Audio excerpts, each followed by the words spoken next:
Hey, internets! It's Jake from Mini Terrain Domain. There's nothing going on here. Thank you, Ricky. You're a terrific friend. Yeah, always. Now that the Sorry. the behind the curtain deals are done being done, that sounds more nefarious than it is. Conversations. Yeah, that was all. Hey, how's it going? I'm Jake from Mini Terrain Domain, and this is Scribes and Scrolls, the Candlekeep Mysteries. This is Book 3, the Book of the Raven, Chapter 32, Just Over the Horizon. And this is the last session of Book 3, the Book of the Raven. So, well, not in the traditional sense. It's kind of a season finale. But we will get to the recap after just a couple announcements. First and foremost, I need to add a domain tome because of Duval. And if you want to know how you can make the magic happen, let me rephrase that. How you can magically make tomes happen. Jake, please tell me. Phrasing. How you can magically make domain tomes appear. Get my notebook. It's as simple as subscribing, gifting subs, resubbing, tips help, Ko-fi tips, Twitch tips. Jeez. It's fine. He doesn't even drink anymore. I That's don't. the best part. It's just coffee. It's all caffeine. And speaking of coffee, you can donate today. So, yeah, anyway, those are all ways you can get domain tomes for the players, which are, they can use for things like advantage, rerolls, making me reroll. But why would they do that? Right now, they've got 30 of those tomes. You can give them more. I'm maxed out. The tiny tomes up at the top are limited edition tomes. I can only ever have 5 at a time. I'm saving them for a very special occasion. No. To be revealed at a later date. Our next announcement is that Mini Terrain Domain is a TTRP Gifts / RoboGoblin Stan account. Just wanted you to know that. Yes. Also, because I feel like shouting somebody else out, we also stan Ashenworks. Ashen working behind the scenes there, doing some mod stuff, and appearing on Tuesdays in Legends of Saltmarsh, DM'd by Neophet with some other great players right here on Twitch. They're playing tomorrow. If you look down below Dwight in the lower left-hand corner, of course, you can see our usual channel sponsors, Talon and Claw, and Run Right Play. Their information will pop up periodically in the chat along with links. When you visit Talon and Claw, be sure to use code MTDClaw and get 10% off of your purchase. And check out Run Right Play. Keel has an amazing community of collaboration over there. So please do check that out. Something that I do a terrible job of talking about, but we've got merch, Mini Terrain Domain merch, and there's some Dawnbringer stuff, and there will be some Scribes and Scrolls stuff coming soon. I'm working on that. Exactly. Scribe and Strabin. Scribe and Strabin merch. Scribe and Strabin. That's going to be a shirt now. It just says Scribe and Strabin. It's going to be an NPC that shows up here at some point. Scribe and Strabin, yeah. Absolutely. Scribe and Strabin.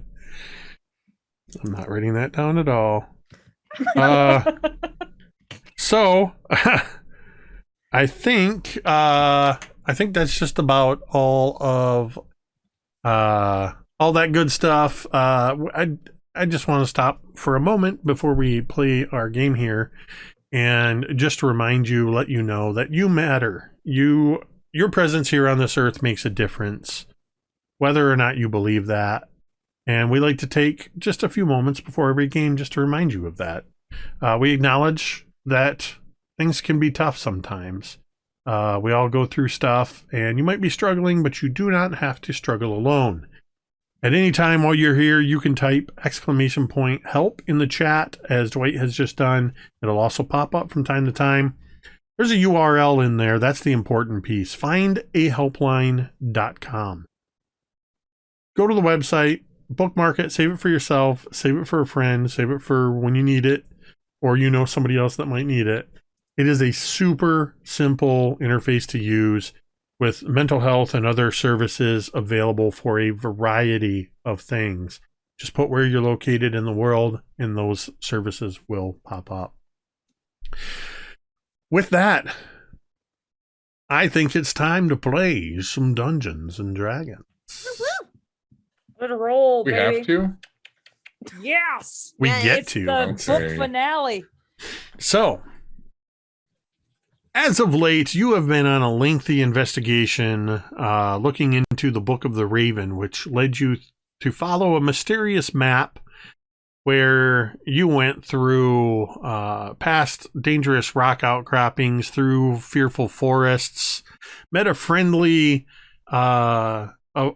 troll turned very violent troll, as demonstrated when they beheaded one of your horses.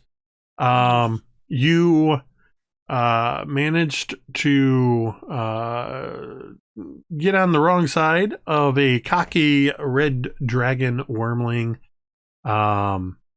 who tried to take you prisoner and give you what for, but you gave him what for and freed his kobold minions in the process. Arriving at Chalet Brantifax, you parlayed with the kindness of ravens, or were ravens, known as the Scarlet Sash. Most of you, not everybody, went into a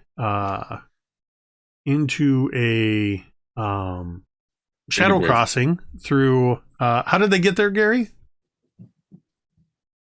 Was it by digging up a child's grave for 200? Yes. There you go. By digging up a child's grave. That's how they got there. Along the way, Assyria met a former adversary in the form of Cain Maugrim, who, surprise, turns out it's Teera's long-lost brother. So Cain Maugrim, nay Torin Frostheart, reunited. They collected what they were looking for and are heading home. Ran into a bit of trouble on the way home, and in the night while camping, Cain tried to sneak off while leaving something for Teera. Doc caught him. Wound up giving a necklace to Doc, who gave that to Teera in the morning. Teera found out that her brother had left, and she was not at all happy about it, and especially not happy with a certain half-elf. And Teera, you discovered a apothecary pouch with some glass vials in it that had been stashed in your pack. Meanwhile, Doc and the others realized that there was a wagon in the clearing with you and a roaring fire and breakfast cooking over the fire, as the 3 dragon aunties have just shown up at your campsite. And anti-hero, the green dragonborn, just turned to Mizya and said, "Why does everybody look so glum?" That's where we're picking up. Oh my! What was that? Oh, I'm sorry, dear. I didn't mean to startle you. I look at Assyria and just kind of point at them. Real. Real.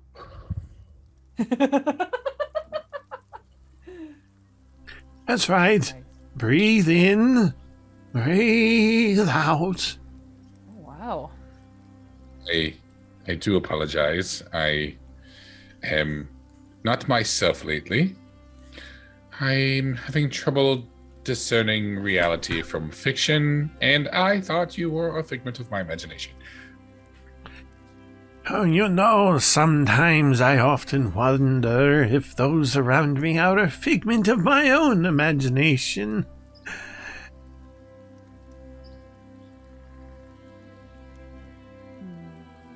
Oh, yes.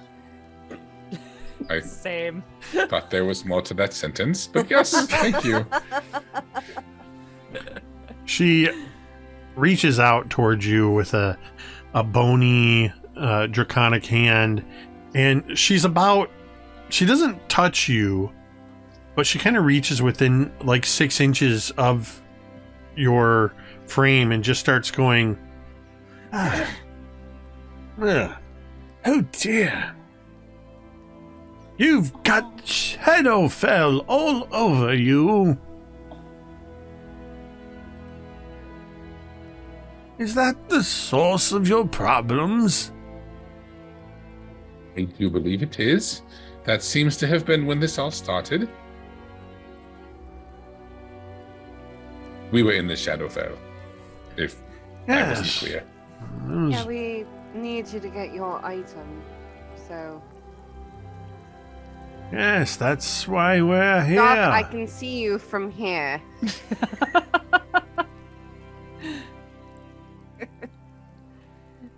Is it because I'm so inconspicuous? Both. Mm-hmm. We just have a very different idea of what the word need means. Nope, That's all. valid. Nope, you're right. Some of us need to dig up children's graves and others don't. I guess that's where we draw the line. I'm not You would there, be otherwise I would have a correct. lot to say about this. You'd be correct. And at this point, Asaria will actually turn around and kind of give Doc a look of, and I'm sorry if that made you uncomfortable. Doc has no idea what that look means. Just, she looks very apologetic. She looks very down. She's been kind of thorny the last couple days. She looks very sincere in her idea that, she may have bothered you, especially with how frequently you've brought this up. So, for that, I am sorry. Oh, okay. I mean, it wasn't my grave. You don't really have to apologize to me, but still, it's the idea of it. yes, this is very disconcerting, especially since you're helping the 3 dragon aunties who I didn't really trust to begin with. You're correct. I got outvoted. I wouldn't have helped them at all.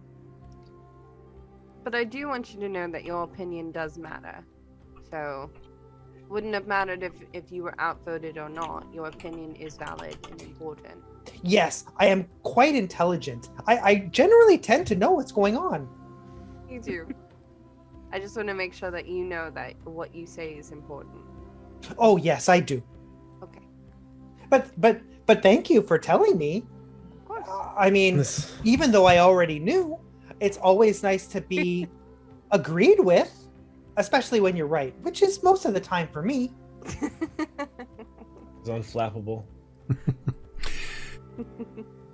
By this point, all of you, and I would say probably even you, Teera, as you walked off down the road, can smell cooking bacon and eggs, steak, and potatoes, all kinds of stuff coming from the cook fire as Auntie Nocturne, the Black Dragonborn, is over there cooking up some food. And she looks over at those of you in the vicinity and says, "It's always best to start the day off with a good hearty meal." Immediately to your side, next to the front of the cart, Doc, is Antiportentia, the red dragonborn, who looks up at you and says, I understand you don't like to eat. Could you help me with something, Doc? Yes? And Mizya, anti-hero, reaches a hand out like this and says, allow me to help you down. I will reach out and take her hand and step out of the cart. Antiportentious says, while the others are eating, could you help me move these wagons? Yes? I'll grab our wagon, follow me, and I would like you to park alongside, as close as you can. Oh. Okay. And Doc will hop up in the wagon and move it to where she suggests. So, yeah, it takes her a few moments as she goes over to her own wagon. And it the whole thing is kind of rocking and knocking about as they pull it out of past your wagon and out of this area up onto the road where you can no doubt hear it, Teera. I don't know how far away you continued walking. Not super far. Yeah. You see your own wagon with Doc kind of pulling up behind it, but they just leave this little area and go up the road maybe, I don't know, 100 yards or so, and there's sort of a large clearing off on the side, and she steers the wagon off into that area and pulls it to a stop, and then waits for you to pull up alongside Doc. Now, and don't suppose, Doc, you have our turtle, do you? I do not. And if I did, I wouldn't give it to you. Interesting. Weird. Very interesting. Why would you not give it to me? Because I think you're dishonest and I don't trust you. Very interesting. What makes you think that we are dishonest? Sometimes you get a feeling. And Teera said that when you get a feeling, you have to believe it. Sometimes it comes from down here, and sometimes it comes from up here, and other times it comes from up here. And go. So you have to listen to it as best as you can. Otherwise, you can't really believe anything. And it seems to me that if this thing was so important, you would have found another way to find it other than digging up a child's grave. So I think that you're dishonest and I don't trust you. And if it was up to me, I wouldn't have helped you at all. Well, Doc, I appreciate your candor. I hope we will have a chance to prove that we are not dishonest. We warned that the way would be dangerous, and unfortunately, for where the item was, that was the only place to cross. Well, good luck with that. And I don't care if that was the only way. It was the wrong way.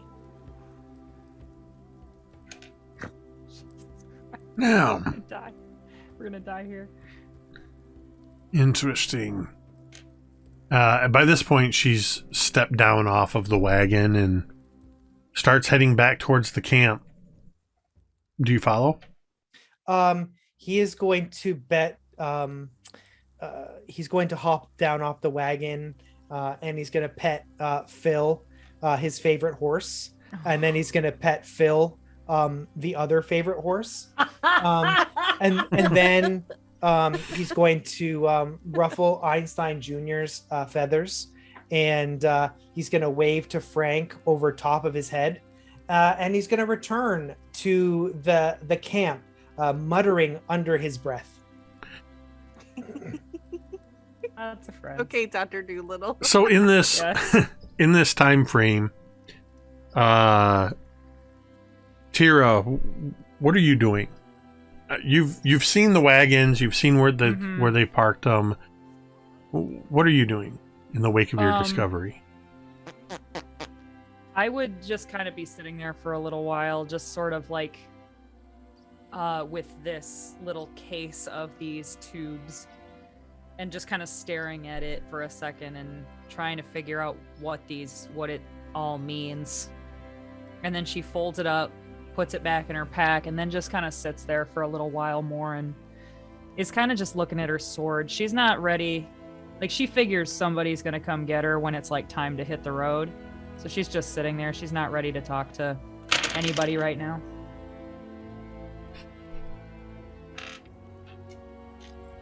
Vorn, Assyria, and Mizya. In the meantime, while the wagons are moving, you've been offered plenty of food that Auntie Nocturne has made. There's a whole kettle full of it, and she produces plates. There's a stack of what looks like 2 plates, but every time she pulls a plate, there's still 2 plates there. She fills it up with food, and she offers a plate to each of you, and she makes a plate up for Soren as well. What are the 3 of you saying or doing during this time? I as I take my plate of bacon, steak, eggs, and all the protein a half orc needs, I look at her and I look her deep directly in her eyes, and I say, I understand that sometimes bad things need to be done to accomplish good goals. I hope that this was a good goal. And I take my plate and I say thank you. Well, that is going to depend on whether or not you retrieve the Toyota.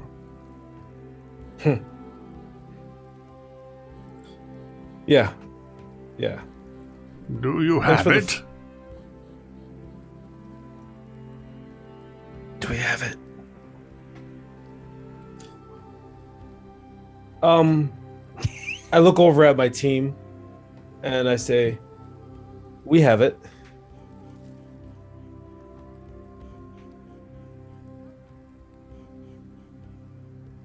One of us has it. I don't remember. Saria has it. I know who has it. Yep, I know who has Mizya it didn't. So, Well, the sooner you let us have the turtle, the sooner we can get you back to Candlekeep. Why is this tortoise so important to you? I may ask. I will I tell take a big you. spoonful of the egg. Assyria's mix. nodding her head. I will tell you the same thing I told you when we asked you to retrieve it. It is quite a wonder to behold. You'll allow me to show you. It is something you need to see.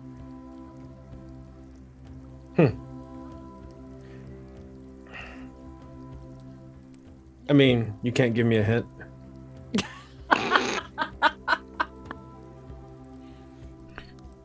Just saying. Imagine, if you will, the most wonderful yet peculiar thing you have ever witnessed. Do you have that in your mind now? A dwarf doing gymnastics on a tightrope in a high rise. This is better. Okay. This is better. I'm imagining hot snow. Oh no. Did you know that Hot Snow was my name in my academy days? You stop. No. She just kind of jabs you in the side. I quit. I trust them implicitly. Give them the turtle. That's hilarious. Okay, and I kind of take my plate and I, let me talk with my friends. Eh?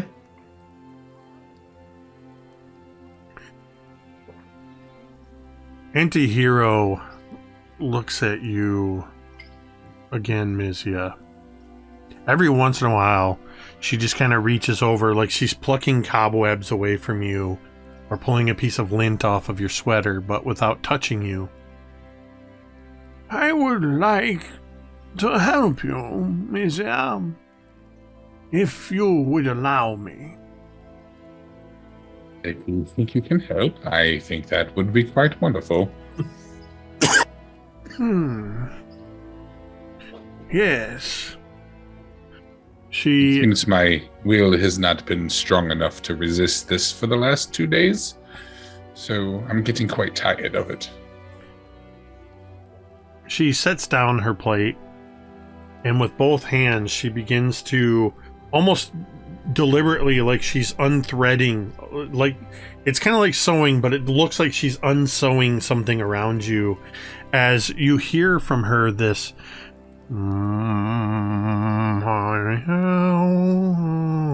it's a really deep, resonant, carried out tones. You can choose to fail this saving throw if you wish, otherwise make a charisma saving throw.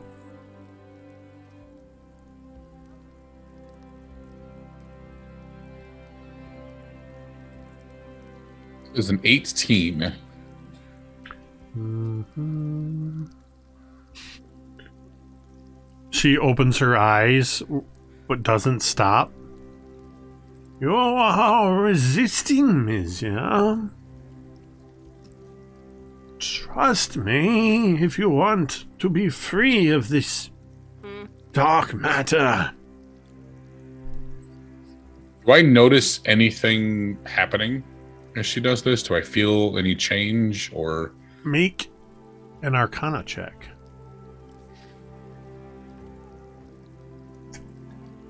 The 13.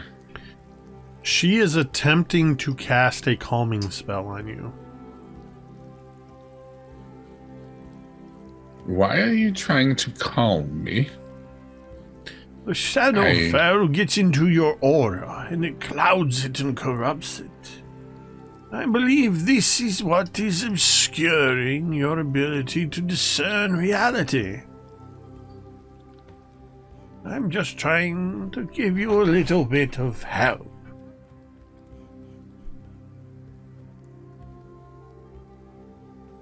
Well, I don't know. And I look over at Asaria. Are you still in the room, Asaria? Yeah. And I just kind of questioningly look at Asaria, like kind of like asking you what you think, without saying anything. I just don't know what to do. Mizya, do you remember them from before? Before we went to the Shadowfell and all that? I have memories, yes, but I can't tell which ones were real and which ones were not. I'll be honest, I don't know what else I could do. So, very well. I will trust you. Asaria will shoot you through your eye should you do anything to harm me. 100%. As you say this, she again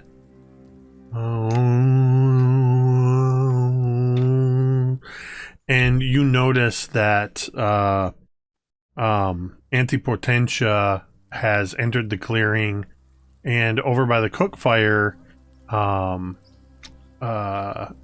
Anti-Nocturne is also joining in, so all three of them have. I mean, basically picture the Dark Crystal. Home.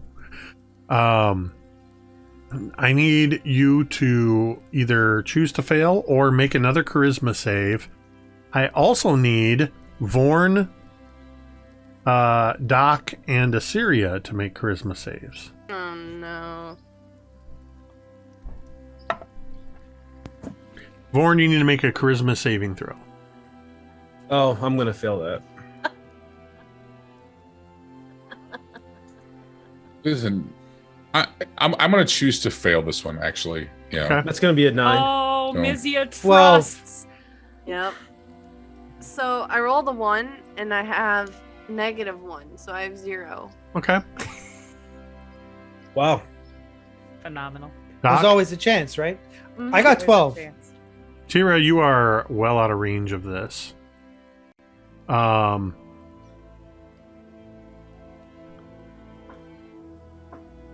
So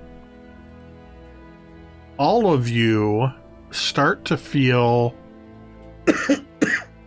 if you had any anxiety, if you had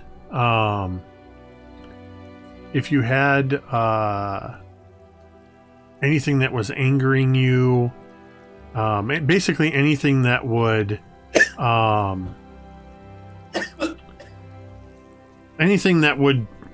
kind of get your emotions excited, you start to feel yourself sort of level out.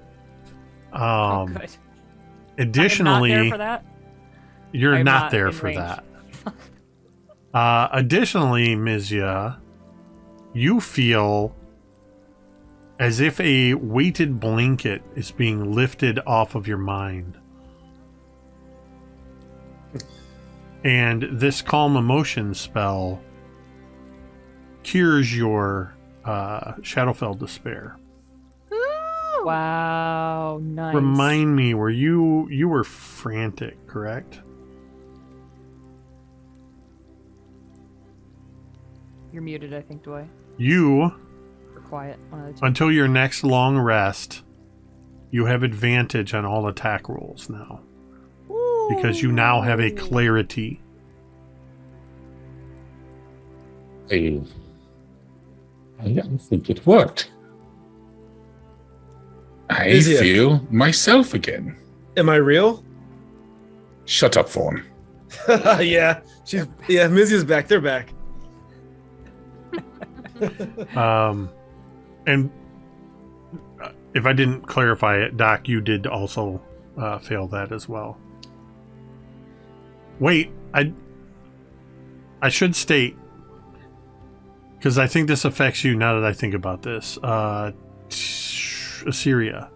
Yeah. You're half elf. Do you have advantage against being charmed? I should. Let me check. Then you can still attempt to resist that. Okay. And if you have any charming resistances, Doc, that would be in effect. Nope, that's another one. So. Wow. The dice were like, Wow. no, you need to calm down. You've been a bit much the last couple weeks. So basically, for the time being, all of you except for Teera are.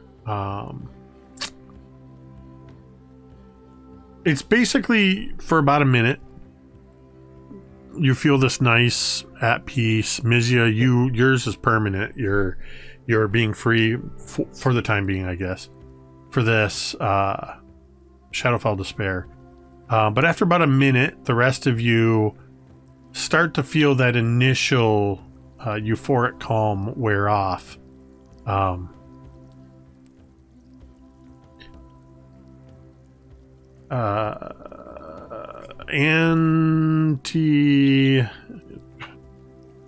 Hortensia then says, "Did you ask them about the turtle?"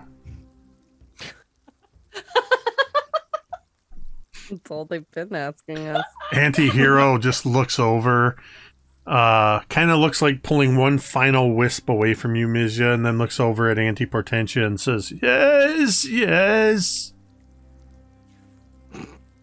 Oh my That's God, my I love that so line. much. I would watch a 2-hour feature film with just these 3 characters in it, and I will say that right now. Oh my God. I need a white dragon born named Betty. Yeah, I was just gonna say we're missing only one. It's the Golden Girls. Let's go. Let's go.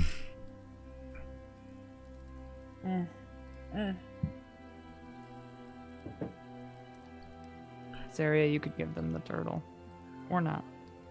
Well, Wait, hold on. I was gonna say, is everyone comfortable with this? Doc, I know you're not. I would like to check this. I'm going to. I want to check this turtle for magic signs. I want to see if there's any properties that I can pick up on it. And Asaria will hand the turtle over to Mizya. All 3 of the aunties, just as soon as the turtle's produced, you just produced. As soon as it's produced, you see all 3 of them stop what they're doing and they just watch the turtle change hands. Mizya, how are you going about trying to look at this? I'm looking for magical properties. So, is there anything magical about it?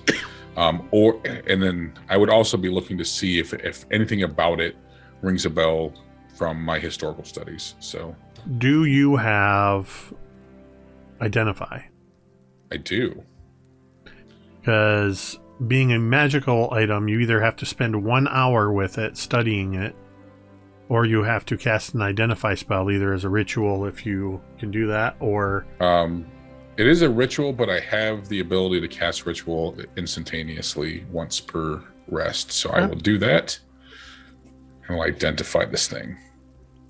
All right. Tell me your secrets, little I would one. also like you to make a history check or Arcana, your choice. Trying to discern what you might know about this item. I'm gonna use a tome to make this an advantage check. Sure.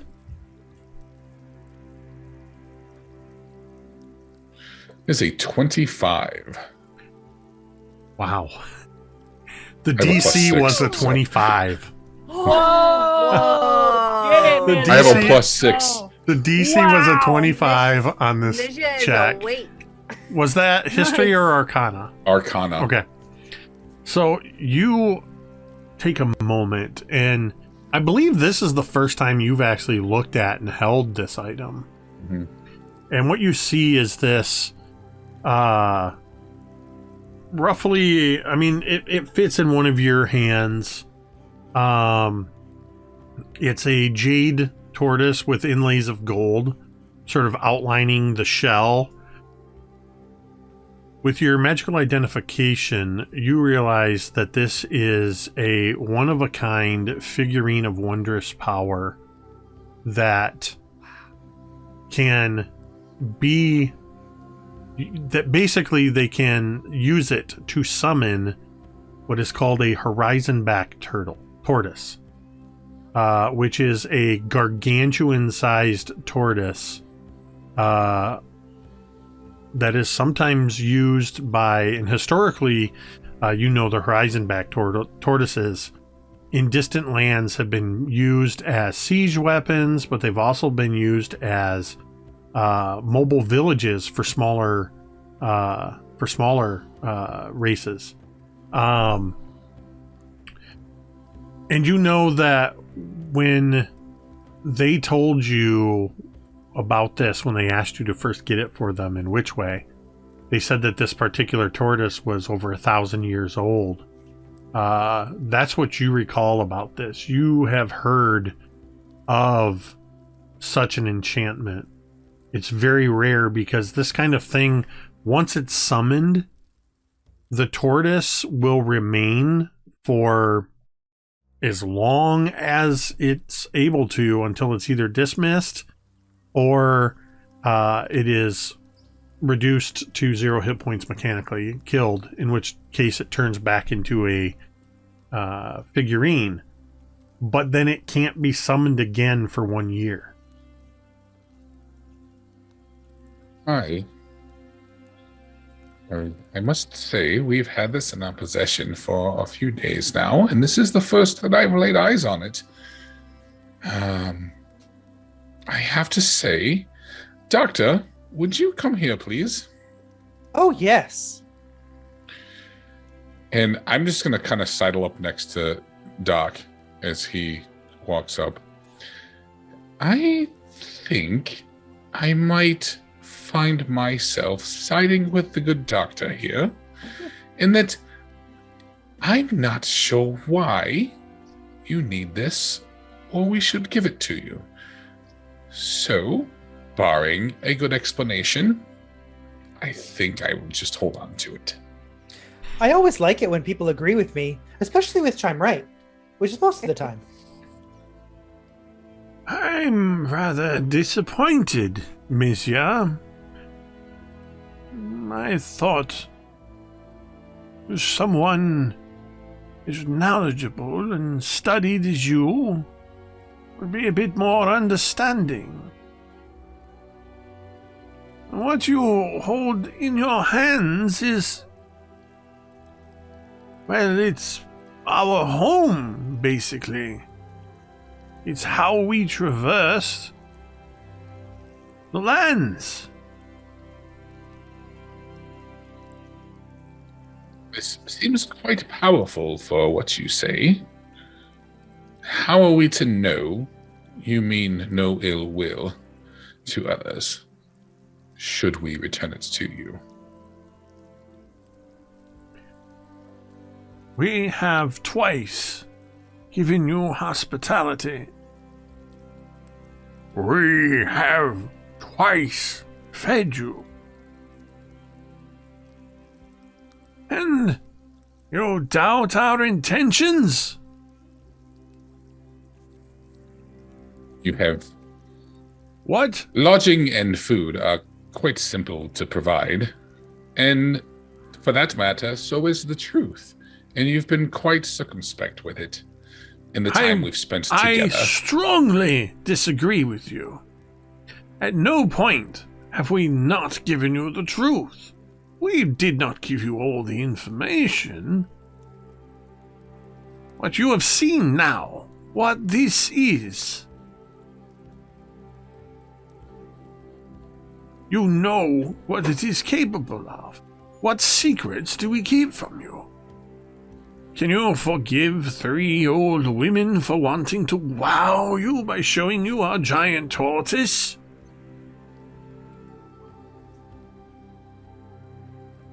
You have 3 or 4 days' journey or more back to Candlekeep. But upon our tortoise, you could be there by nightfall. How well did I know these 3 before? I know that I'd met them before, but I don't know that we ever established exactly how well. Well enough. I would. Oh, go ahead. I would. Reason I'm asking, I would like to. I want to know if they're being truthful. I would say you can absolutely make an insight check. And I would say you know them well enough to know them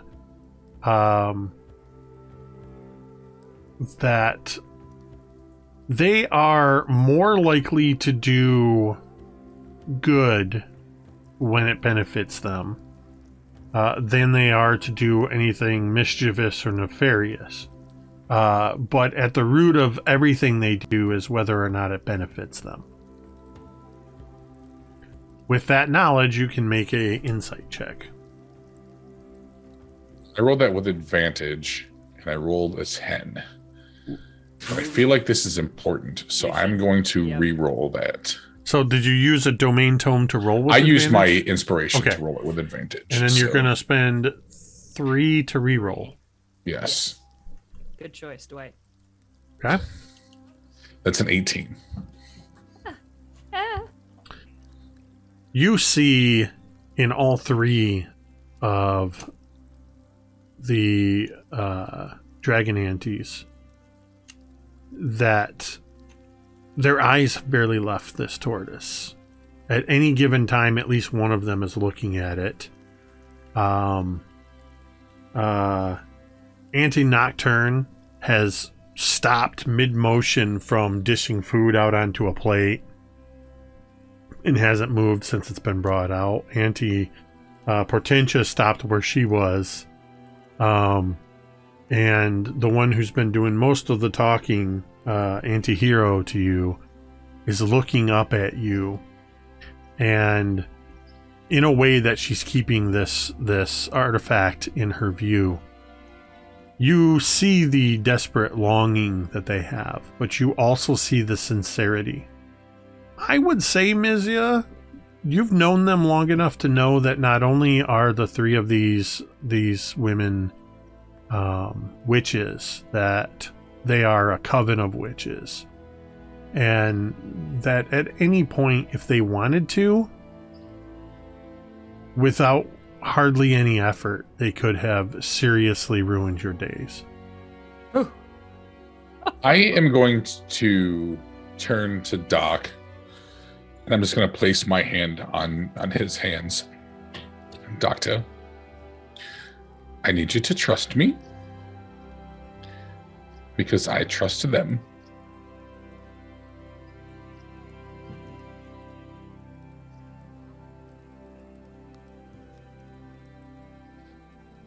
I said what I'm gonna say. Whether I trust you or not is irrelevant.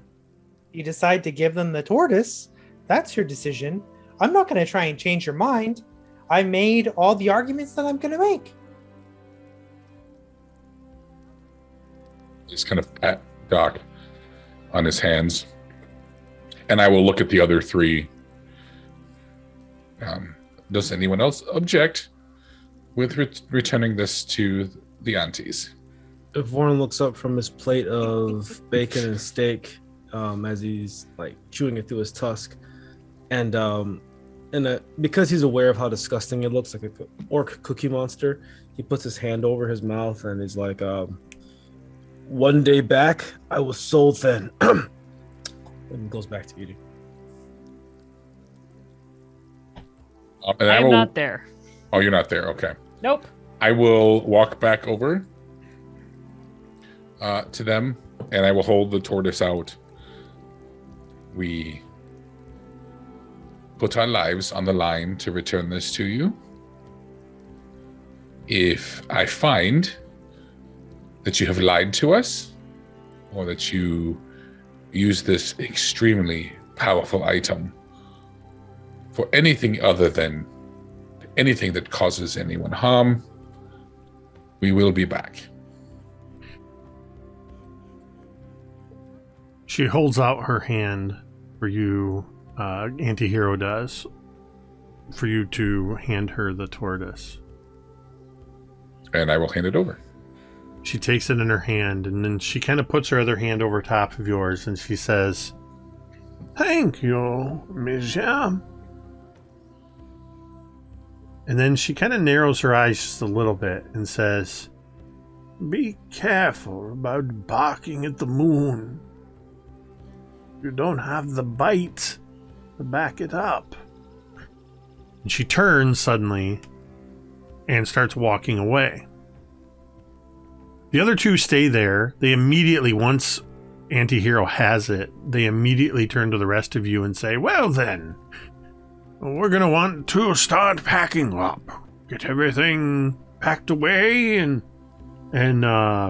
Anti-Nocturne begins waving her hands around, and the fire goes out and things start getting the plates and things. Vorn, you've got your plate. You shovel in a piece of bacon in your mouth, and your plate and your fork just go out from your hand. Oh my God, it's like that scene in The Sword and the Stone where everything's getting tiny. And yeah, I feel like That's it's a the deep opposite cut. of Peter Pan. Opposite of Hook.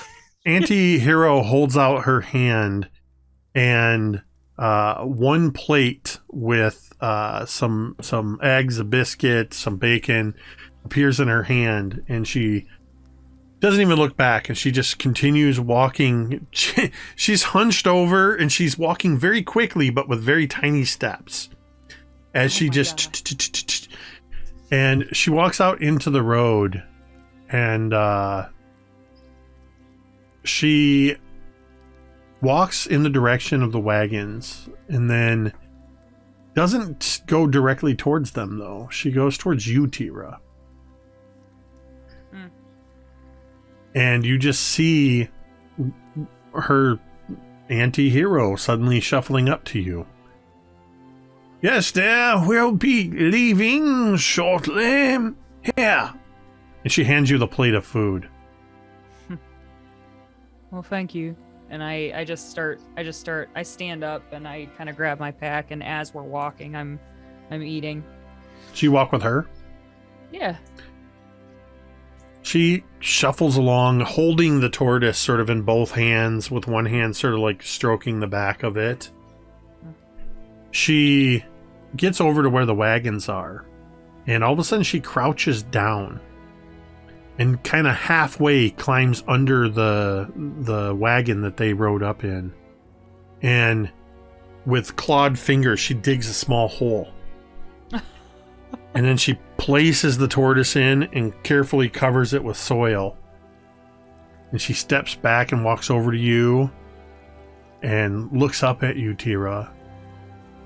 And then she pats your arm and says, "You're going to want to stand back." And turns and shuffles back even further. Uh-huh. And I kind of I grab the fork in my plate with one hand, and I sort of hustle over to where she is. I'm just following her lead. Behind you, you hear this. As you start to hear the sound of the ground rumbling, and this just hard to describe sound. It sounds like trees cracking, but there's no trees that are cracking. It sounds like rocks splitting. And all of a sudden, Antihero says, "Here, this is far enough." And you turn around and you see under the wagons as the earth begins to go. And then suddenly... Are you sure it's far enough? And you watch as an area about 50 feet in diameter rises up as if a hill itself is rising up. And earth is falling away. All of you can hear this and feel this by now.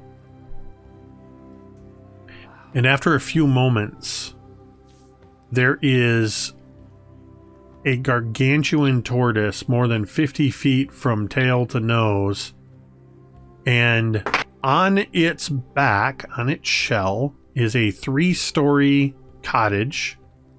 And on the back section of it is a whole area of flat wood planks with some chains that run up and connect to a single block and tackle with a little crane on it. And it's on this platform that both wagons sit.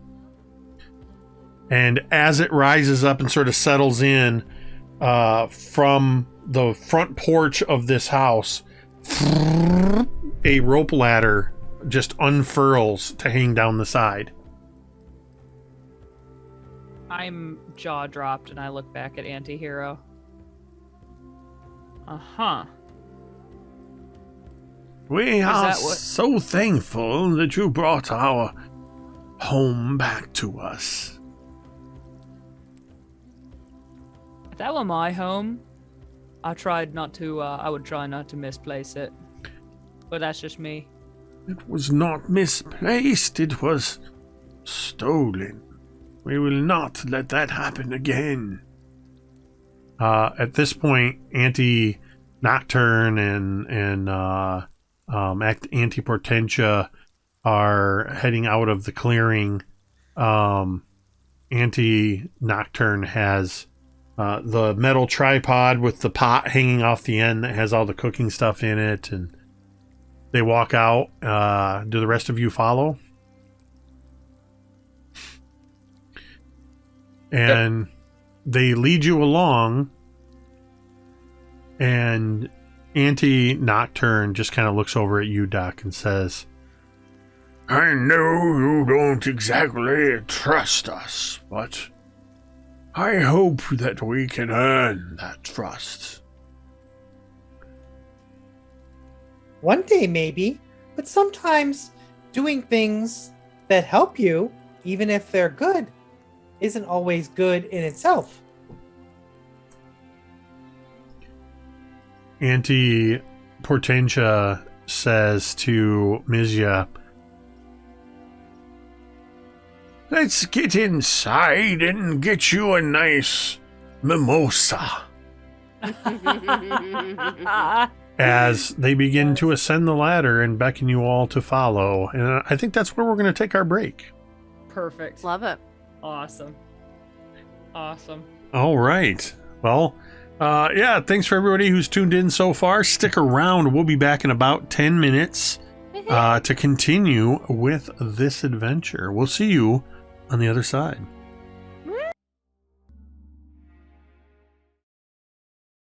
Yeah. And we're back as I unmute us. Yes, you just got to experience travel through via Horizonback Tortoise, where the three dragon aunties call their home. It was interesting because while it moves at as slow as you would expect a gargantuan tortoise to move, with every step it seems to move. Just suddenly, you are kilometers further than you were. Wow. And a few hours you travel what should have taken you 3 or 4 days. And true to their word, it's late in the day, and you arrive near Candlekeep. They don't take you too close. But they take you within maybe a kilometer away from it. And before you disembark, Auntie, they have you all get with your cart and your horses, and Auntie Nocturne, the Black Dragonborn, gets on the winch so that they can lower you on the little platform crane down to the ground level. Anti-Hero gives you a satchel, a leather satchel, a book bag, if you will, Mizya, and says, "These are from some of our older collection, just in case you have any difficulty at the entrance."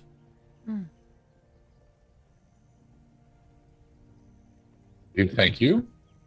I apologize for our abundance of caution a few hours ago. I think you probably understand where we were coming from. I'm no harm done.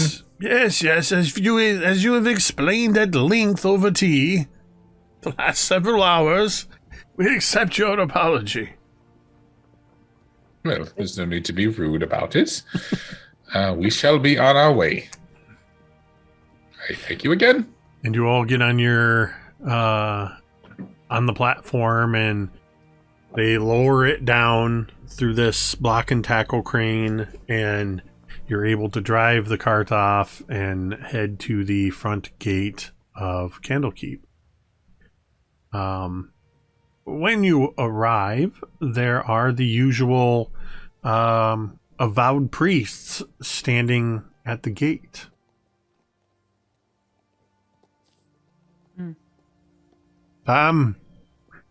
Excuse right me. them. The gate's closed. Oh, okay. I stand at the gate, tapping my foot. Pardon me. if you wish to gain entrance to the library, I'm going to have to request that you present a unique tome, as is customary. Hold on. Well, clearly you don't know who I am. That is correct. I have no idea who you are. I am Mizya Helviar, and this is the Doctor, and Teera and Vorn. And Asteria, and we don't need to present you with a book. We were on a mission from the library here. That's wonderful. Were you successful? Yes. Yeah. Excellent. We need to take the information back inside to him. Absolutely. Once you present us with unique works, one unique work each, you may enter the library. Unless... yes, I believe your name was Doc. Did you have a question? Yes. Thank you for acknowledging me. We don't have to prepare a unique work because it's been less than a 10-day since we first arrived here. So, regrettably, I think you might be wrong. As when we first arrived, we were provided a unique work, one from each of us, and we're told that we would have one full 10-day of access. Now, I don't know how you check that because I wasn't given a receipt, but we were assured that we would be provided access for a 10-day. And that's still now. Well, do you have documentation or some form of identification that indicates that you are employed by the library and hold such a status? I don't have time for this. I would like to speak to your manager. My God. I can understand your frustration. I am the gate warden here until nightfall. So I am the one that you will need to speak with. Now, what did you want to speak with me about? You would open the door. Please. I will when you provide the necessary documentation or provide unique people books. Here? Multiple people. Multiple scribes or whatever. There are a couple kind of off to the sides. There's 3 other avowed priests that are up here. Yeah. I just kind of lean in and I'm like, would you mind terribly running inside and checking? I mean, we are on a mission for Candlekeep. We just made it back. We're all very tired from the journey. And we would really like it if we could skip to the front of the line. And you'll find if you listen to our adventures that we definitely have earned it. Doc is going to listen to Teera and he's going to look around and he's going to say, doesn't the great reader of Candlekeep owe us 80 gold pieces per month? Wasn't their name Tellus of Oste? Perhaps you should go speak to Tellus of Oste, and he'll be able to tell you that we were provided the book and are therefore given a 10-day of entrance. Plus, because we work for the library, we're given in and out privileges anyway. So, as is my want, I have proven you wrong. Now go do your job. Please. Tellus of Oste, you say? Yes. Yes, well, Tellus of Oste is one of the great readers of the library, and you are supposedly working for her. One moment, please. And they step over to one of the other avowed priests, say a few words, and they immediately take off running through the slightly ajar door. And then this priest comes over to you and says, yes, it will be several moments while we wait for them to return. A handful. Yes. In the meantime, how are you? How was your travels? Wow.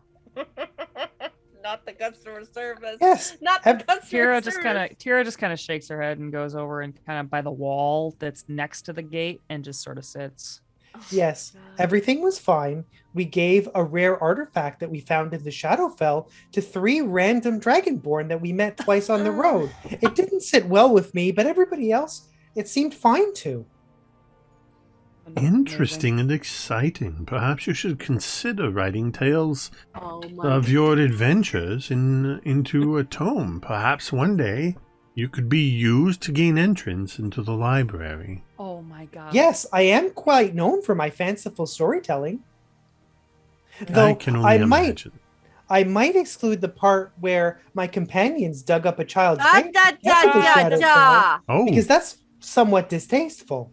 Apparently, though, it was the only way. If you listen to the 3 Dragon Aunties who set us on the quest to begin with, but I didn't believe them anyways. I didn't want to do it. Oh, I understand. Woman is like a kindergarten teacher. Well, and I love her. I can tell you, we here at Candlekeep do not judge you for the life you have lived or the life you will live. We are here simply to serve your needs as seekers of knowledge. So I have no comment on the activities of you and your friend. Yes, it will still be several minutes before somebody arrives. I will remind you of 2 things. One, and you would know this most likely, Doc. It has been at least 23 days since you first arrived, so you are well outside your original 10-day window. And Mizya, you have a bag of books over your shoulder. I know. Okay. I don't want to use those. We don't want to use those if we don't have to. We are all on the same page, and I love it. I love it. Okay. Listen, we didn't use really the entry of our books the first time we were here because we immediately got sent on a mission. So Doc is gonna look down at the little person he's speaking to. I think it's gonna be a few minutes. It would make all 5 of us more comfortable if we stood here in silence.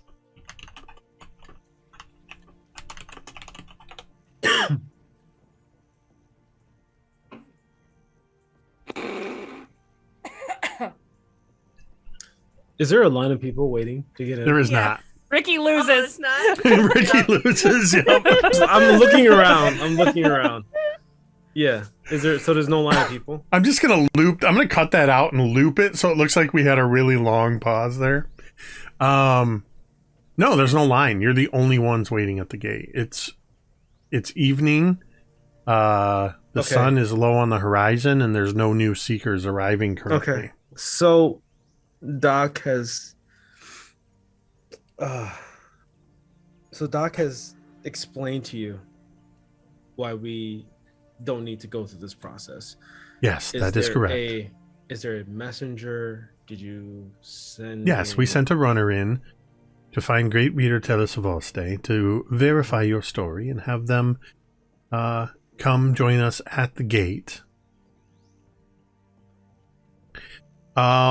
I would say about this time, Assyria, you hear the sound of footfalls coming through the slightly open gate. It sounds like somebody's running.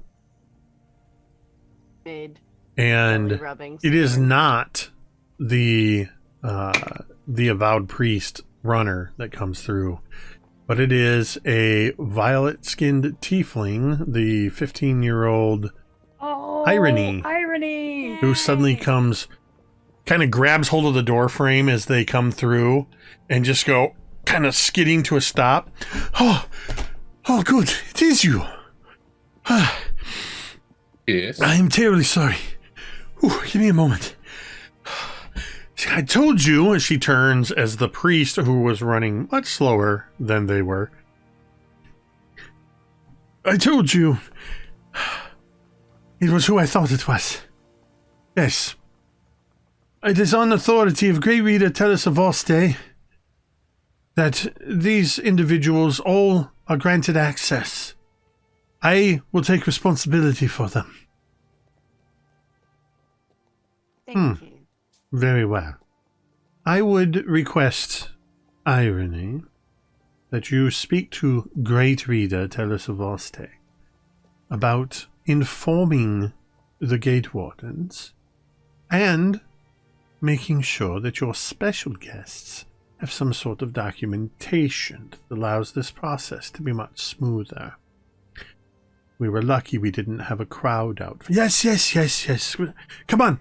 And they push the gate open wide enough for the cart and horses and all of you to enter Candlekeep.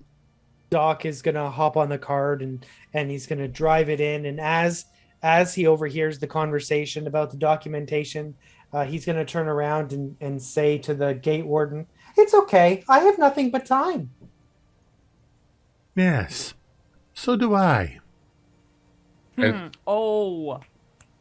As we walk through, I will stop at the warden. Yes, could you tell me your name again? Oh, God. God, we have calling Karen. corporate.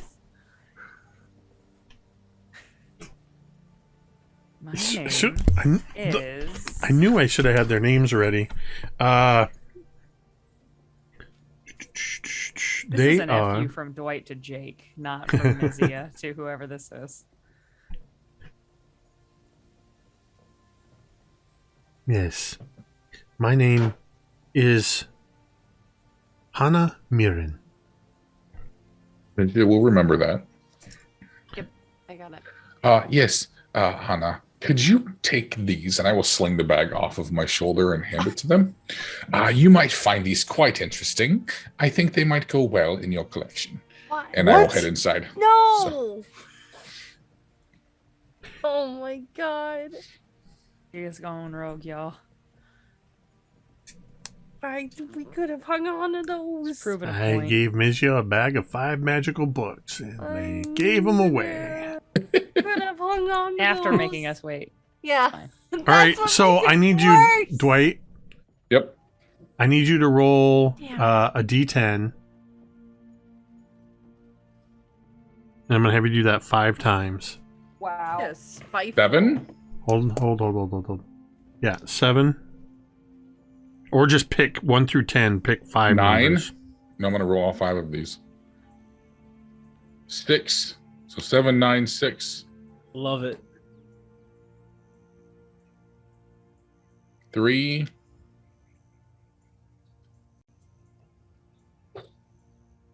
And 10. Okay.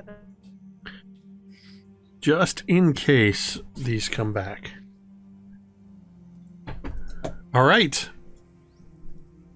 You hand them off to Hannah, and you all enter into the Court of Air. As you do so,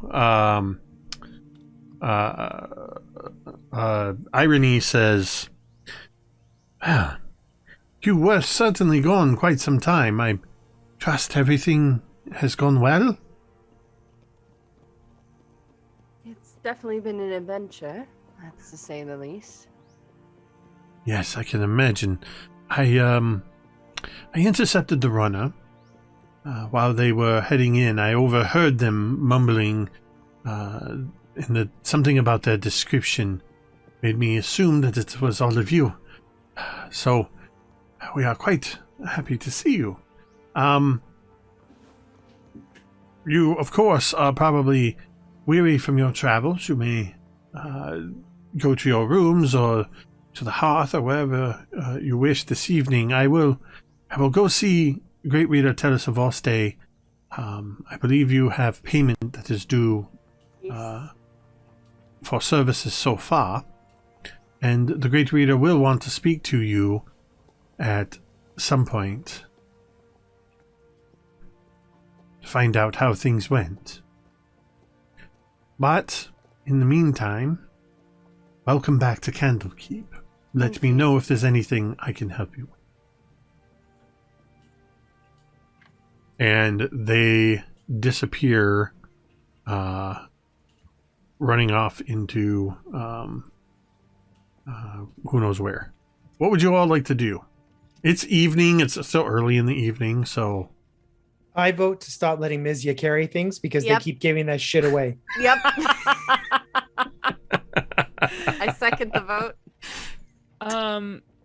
Teera, would I know, like, at this time of the evening, would Kirill still be in his smithy? Like, would that be Probably. still open So, or probably not? What I would like to do now is we're gonna shift gears a little bit. Sure.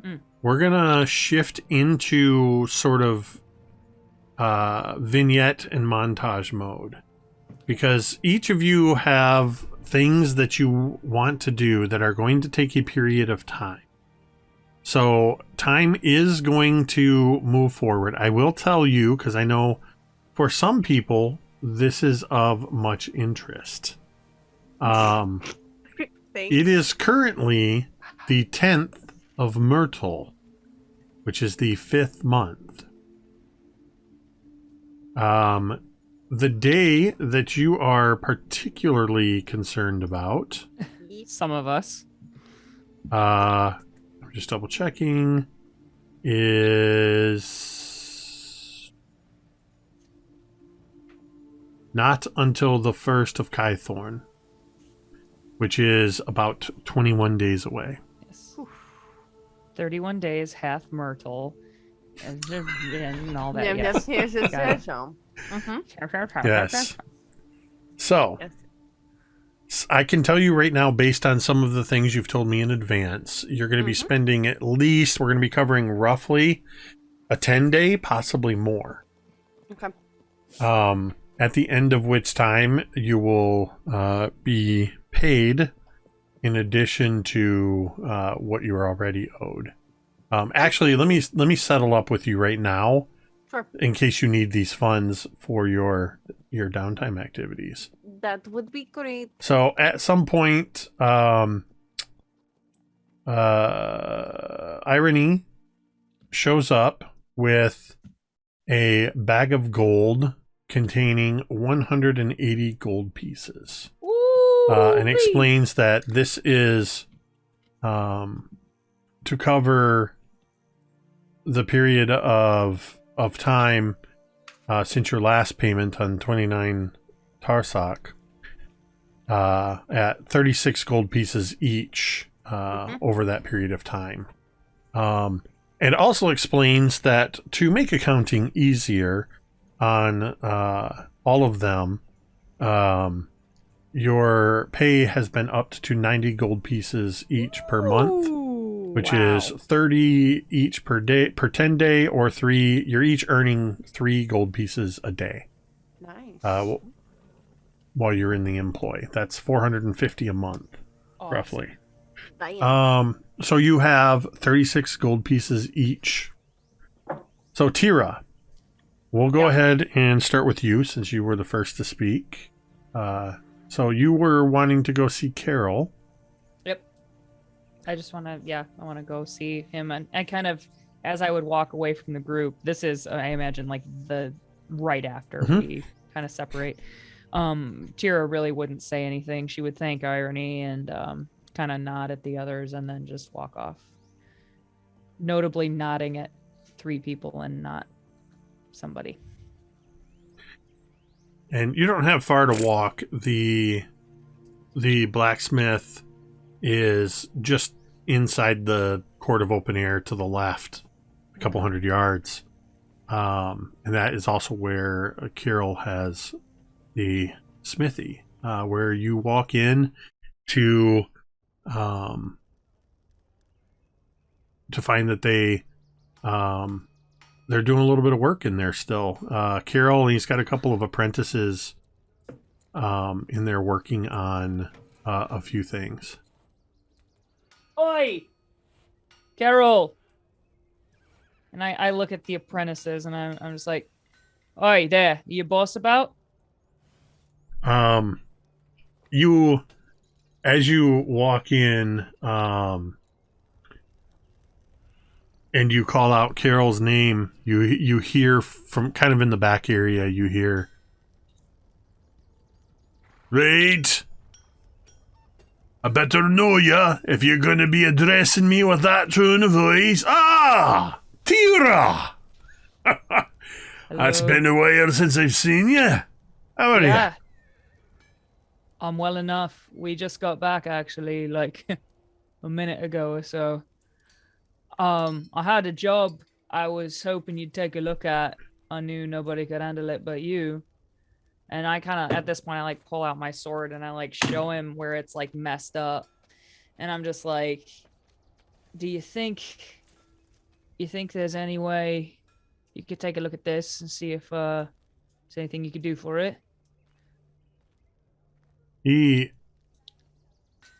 As you hand the sword to him, he just looks at it. And then he kind of walks over towards the light and just kind of gives a low. Whoa. What have you been doing with this? Did you dip it in a pool of acid? That's corrosion. Yeah, funny you should say that. But it's only in the middle part of the blade here. What were you hitting with it? I think it was a column and a tentacle-like thing that was made out of acid. Probably. Yeah, this is looking like some sort of ooze. I'll do that. Yeah. Well, let me tell you though, as bad as this is, it's not terrible. I can fix it. It's going to take me a few days. I'll have to have your sword for that time. And that's going to set you back about, this is going to take, it's about, for you I'll make it 8 gold pieces.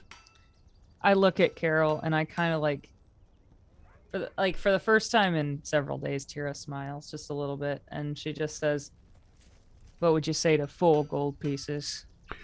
I'd say that, well, I hope you can find somebody willing to do it for that. Carol, you told me to dicker with you last time we talked. I was trying I said to dicker with me. I didn't say try to rob me blind. Well, I had to lowball you, give you somewhere to go. How about 6? How about 7? How about 6 and 5 silver? He takes another look at it. Roll me a persuasion check. Awesome. 19. Well, so I'm going to have to grind this down. Going to have to try to fuse in that. I might be able to use some of that. I think I've got some... And he just starts mumbling. And he kind of just takes the sword and kind of walks over to the bench and just starts making markings and grabs a piece of parchment, starts writing some stuff down. And he looks over at you after a moment and he goes, "Are you still standing there?" Do you not want me to? 6.5. That'll do. I've got work to do. Thank you, Carol. And kind of with like a little bit less pep, Teera walks out and heads for the hearth. All right. So he has said it will take him about 5 days that you will be without your great sword. And then I know you had a couple other things you wanted to do. I did. Some of them are secret, so we can handle that however you want to handle it. Which So I assume the one thing about who is the secret one. Yeah. Okay. Sure is. Yes, we'll take care of that in a different way. Sounds good. I also want to try to start up a fight club because that's how I roll. Teera wants to bloody up her knuckles a little bit. Okay. Over the next 2 weeks. So I'm gonna have you make an investigation check. Ooh. Phenomenal. I would like to use my inspiration point on this, this, be please. Brackets involved? And You're damn right there, Will. Hell And we yeah. do not talk about it. We don't talk about it. We just meet out like somewhere secret and fight. Yeah, you Start right. with I'm in. If you ask me, investigation. Oh, you're going to be the first one to be invited. It is a 16. All right. So somewhere along the line, as over a few days, you here and there, you just seek out certain people in the hearth and just certain individuals that look like the kind of person that you might want to talk to about this. Mm-hmm. And as you talk about it, you're kind of met with the same response from most people, which is, yeah, I don't know, man. The first rule of Candlekeep is no fighting. Like seriously, like you can get kicked out of this place and permanently. This is a place of study. No fighting. The second person is like, who are you? Why are you talking to me? Oh my god. Eventually. Hold on. Oh, after a few rejections, I imagine like Teera kind of comes up to I would get Vorn. exasperated and go to Vorn 100%. And like, hey, it's not fighting. It's sparring. Sparring. I was trying to tell him that. Yes, exactly. If it was fighting, they'd fucking know it. And it's studying. It's studying different techniques of combat. And what we'll do is, and Vorn kind of like looks up from the stack of books that he's reading, and he's like, and he pulls up his goggles, and he's like, and so what we'll do is we can write manuscripts of different katas and techniques and fighting philosophies and fighting different thoughts about it, right? And like we'll make it seem deep and philosophical, right? Yeah. And what we can do is like you can talk to the fighters before, you know, and we're actually building a tome. Give them that angle. It's not fighting, right? It's practicing. Because sparring is just another word for practicing. It's researching. It's just research. There you go. Got it? Exactly. I like what you think. So yeah. As you're having this conversation, as you two are having this conversation, the bartender is right between in the hearth. So I picture this. The two of you are having this conversation. The camera is slowly panning around. We see Teera and Vorn sitting alone at this table. And the camera pans around and kind of behind Vorn's head, comes around to the other side, pans around again, and we see as it passes behind Teera's head and comes around, the bartender is absolutely seated right at the table with you. You did not hear them take a seat while you were talking, and he's just leaning forward. Oi. Yeah. You're never going to get anywhere. You are blatantly going around asking about forbidden activities. It is... I sense there's a but coming. It is strictly forbidden within the library for fighting. It is one of the primary tenets. We do not have any sort of fighting or sparring club within the library. Research of combat philosophies. You can use your semantics however you will. It doesn't change the fact that that sort of thing does not exist within the library. If you are interested in something like this, over on that bookshelf, and he indicates over to the left of the bar, kind of in a dark corner between a couple of these doors that lead to extra-dimensional spaces, there is a book with a red binding. It's called Extracurricular Activities. I suggest you take a look at that. Well, thank you very much. Teera, you can read, right? I'm messing with you. Okay. I'm joking. It's a joke. It's a joke. Hey, I'm making the matchups, and you'd be lucky to not be first. And I stand up and head over to the bookshelf to snag. And as you stand up, you realize that the bartender is back over at the bar. Wow! Cool. You both. he just the first time I rolled an at 20 on stealth.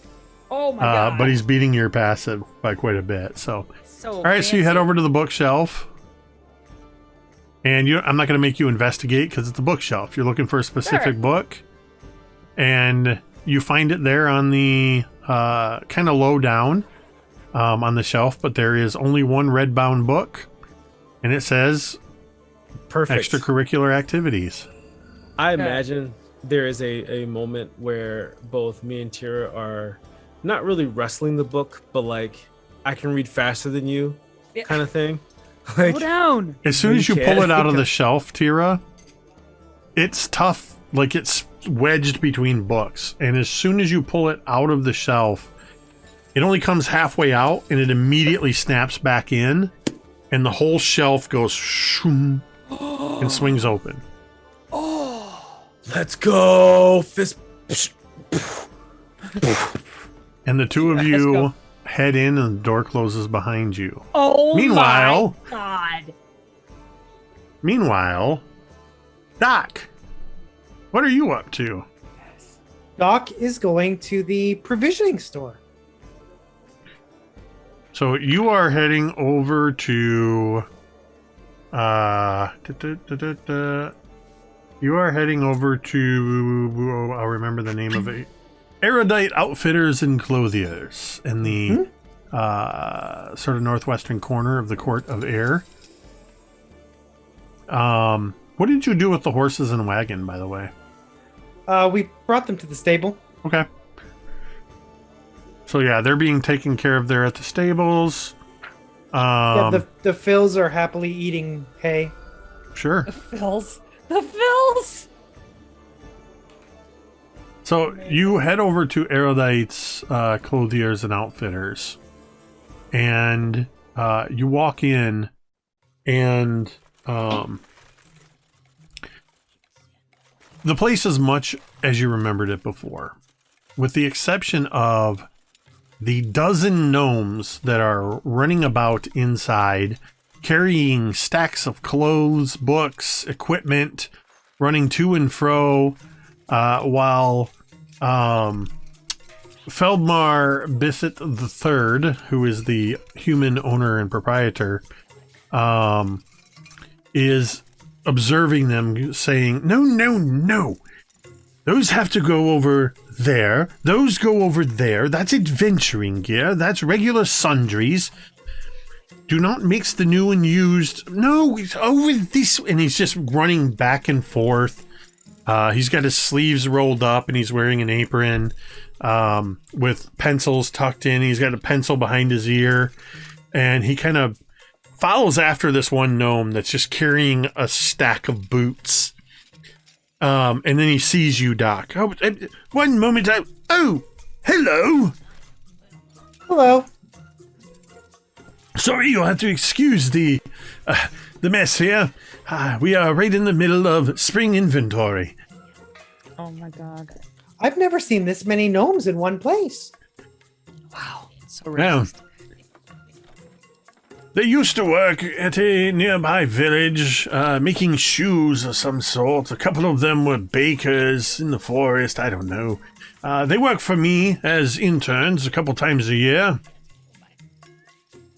Well, I guess if that works for you, I'm here to find out if my clay pots arrived. Clay pots. Ah, yes.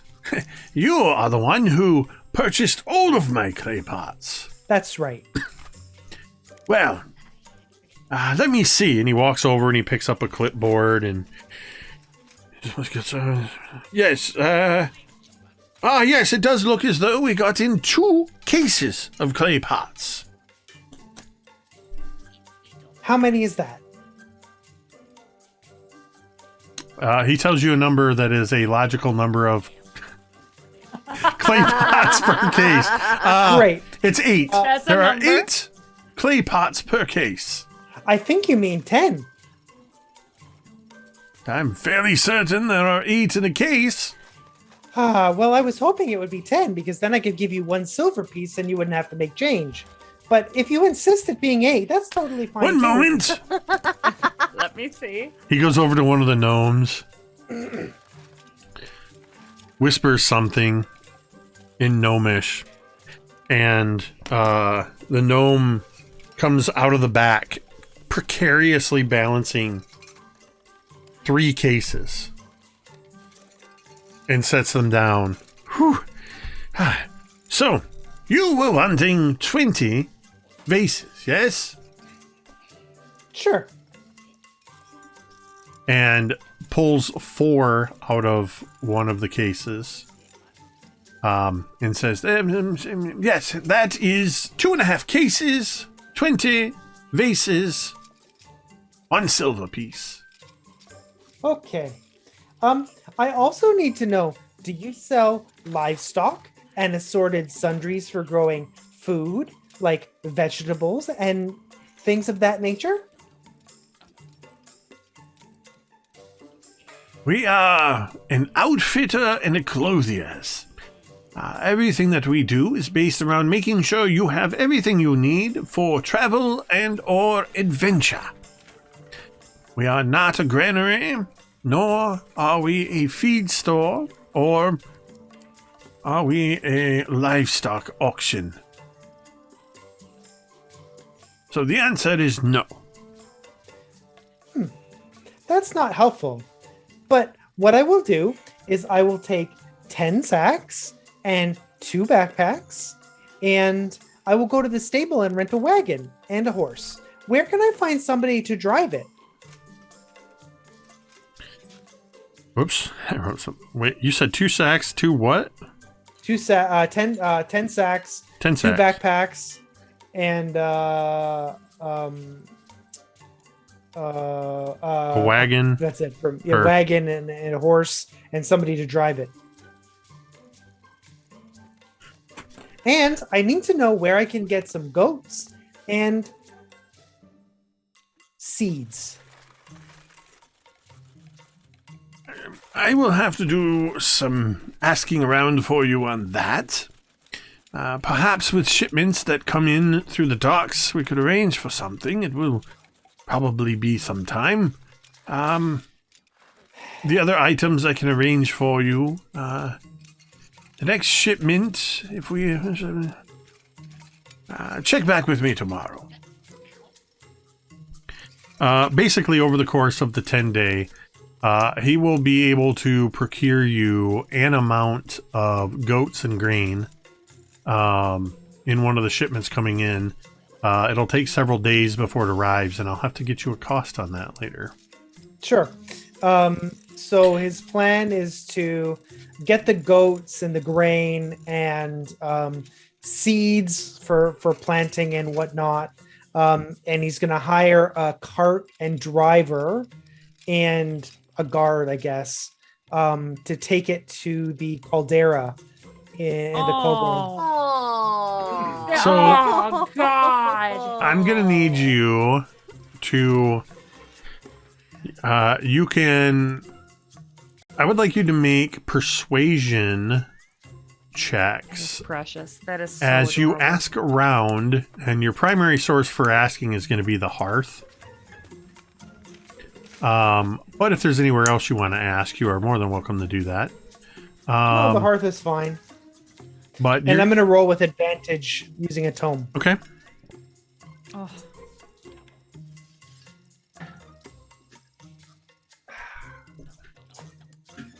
Okay.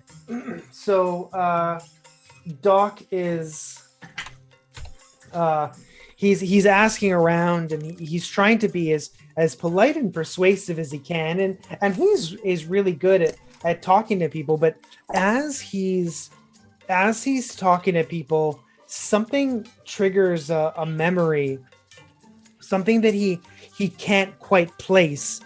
It's a flash of bars, like bars that go from the ceiling to the floor, and the sound of cracking, like bones or muscle or tissue, and then from the darkness comes a howl, and he snaps out of it, and the total is 18.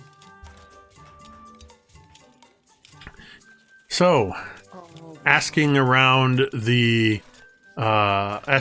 inside the hearth, it takes you a couple days with the changing clientele, and you're eventually pointed towards an individual who is seated at a table.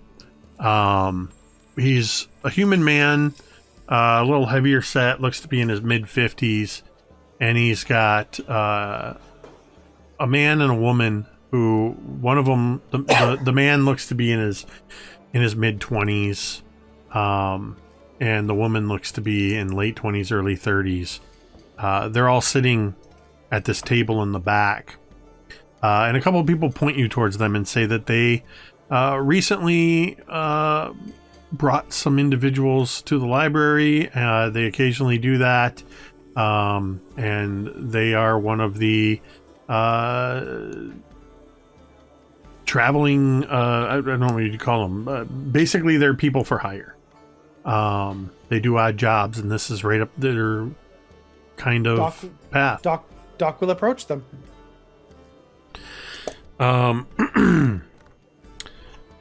You hello. Just walk up to the table and say hello. Yes. The older man is got a plate of food, and he's digging into a big old turkey leg.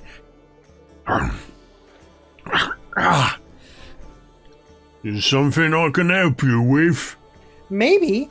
I need to hire somebody to take a cart of provisions and some livestock to the caldera. And I was told, somewhat reliably, that you and the folks at your table might be able to help. Right. The caldera. Yes. That'd be the one to the south, yeah? Yes, and Doc will crudely recount the directions from the map.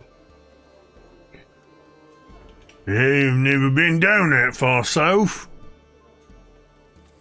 What's the cargo? Provisions and goats. Provisions and goats. How many goats? 8. 8 goats. Provisions. Looking at about, counting for weather. The roads, I'm going to say that's going to be about 5 days. My rate is... He kind of looks you up and down. Looks to the two at his side. 2 gold per day. Okay. Now... And, yes? Would you need any other special... Is there any... What would you need? The woman looks at him and kind of pats him on the arm. Sorry, I'll have to excuse my father. I'm assuming, based on where we're going, we're going to need to hire protection as well. Potentially, yes. All right. That's going to be another gold a day. Okay.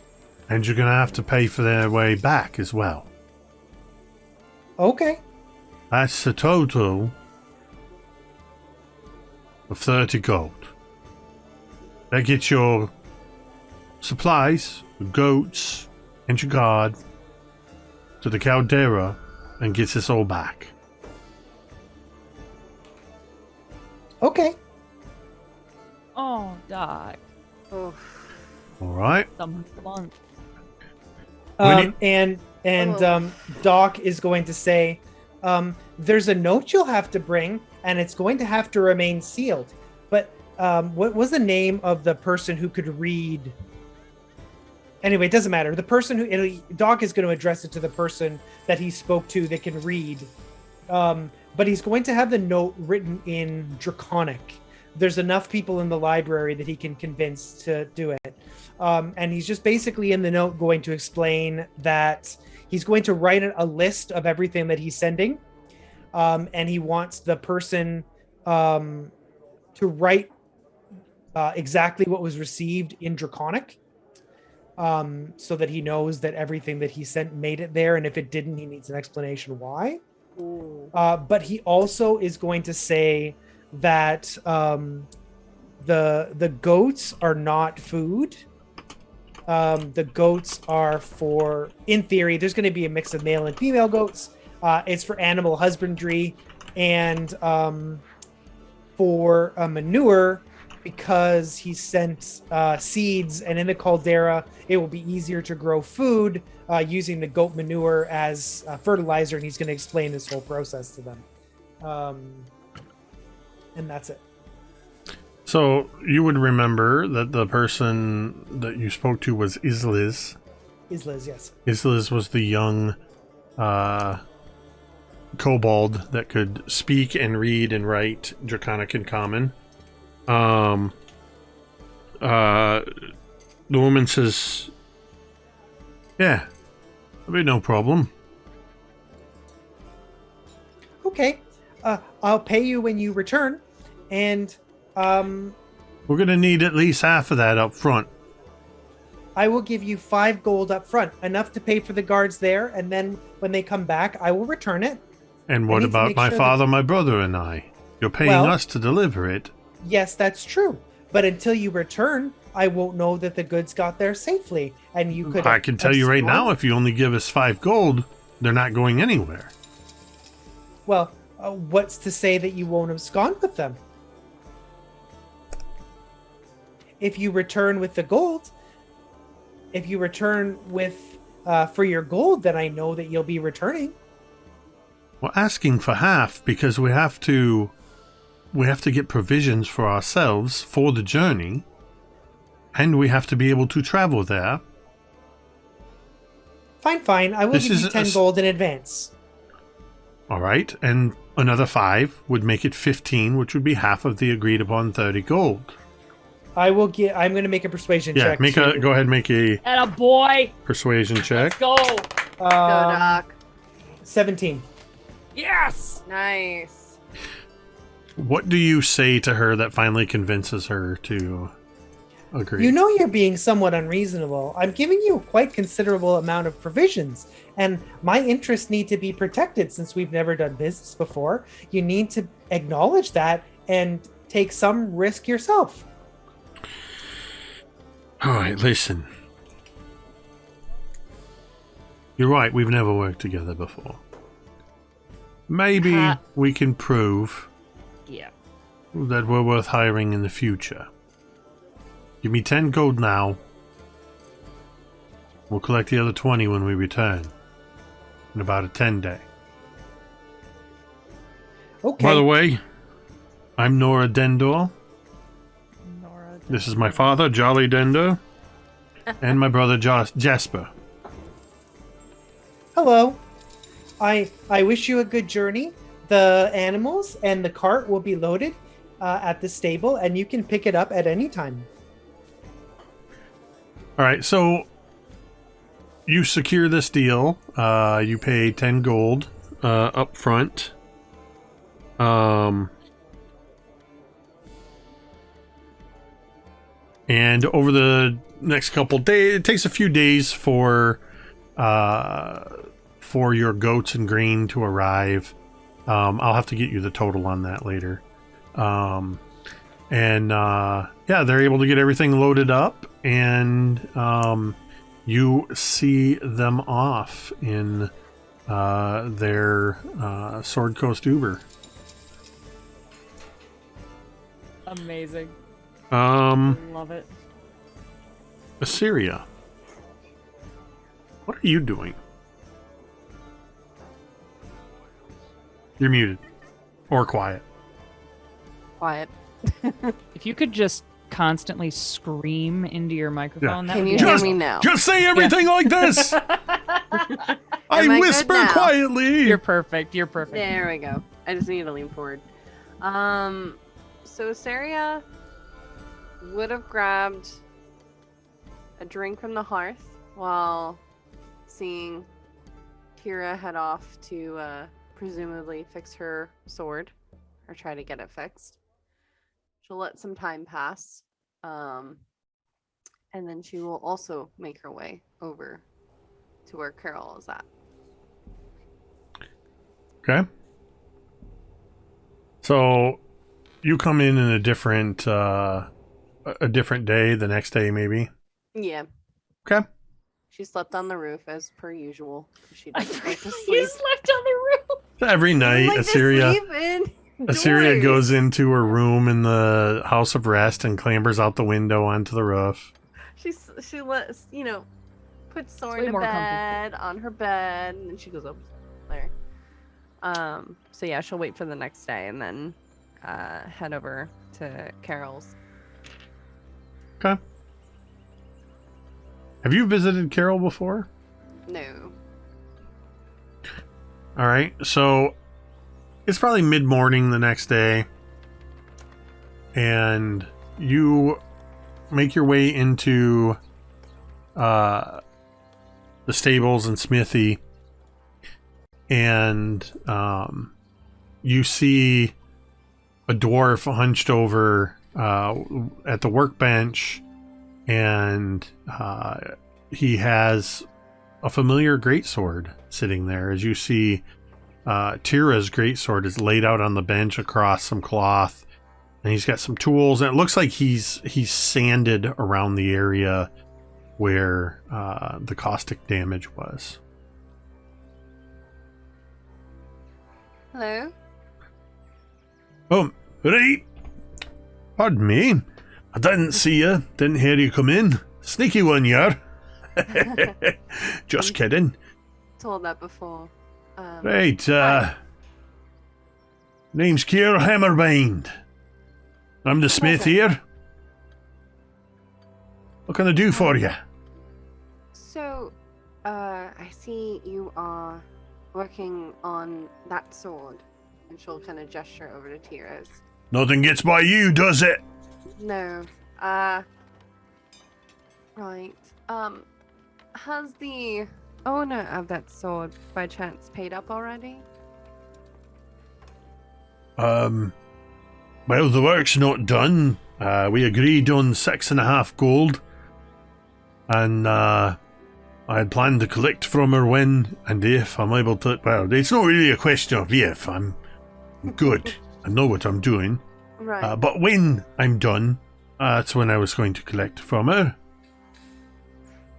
When was the deadline you gave her for getting that sword finished? Oh, it's going to be at least another 4 days. I've got other projects I'm working on.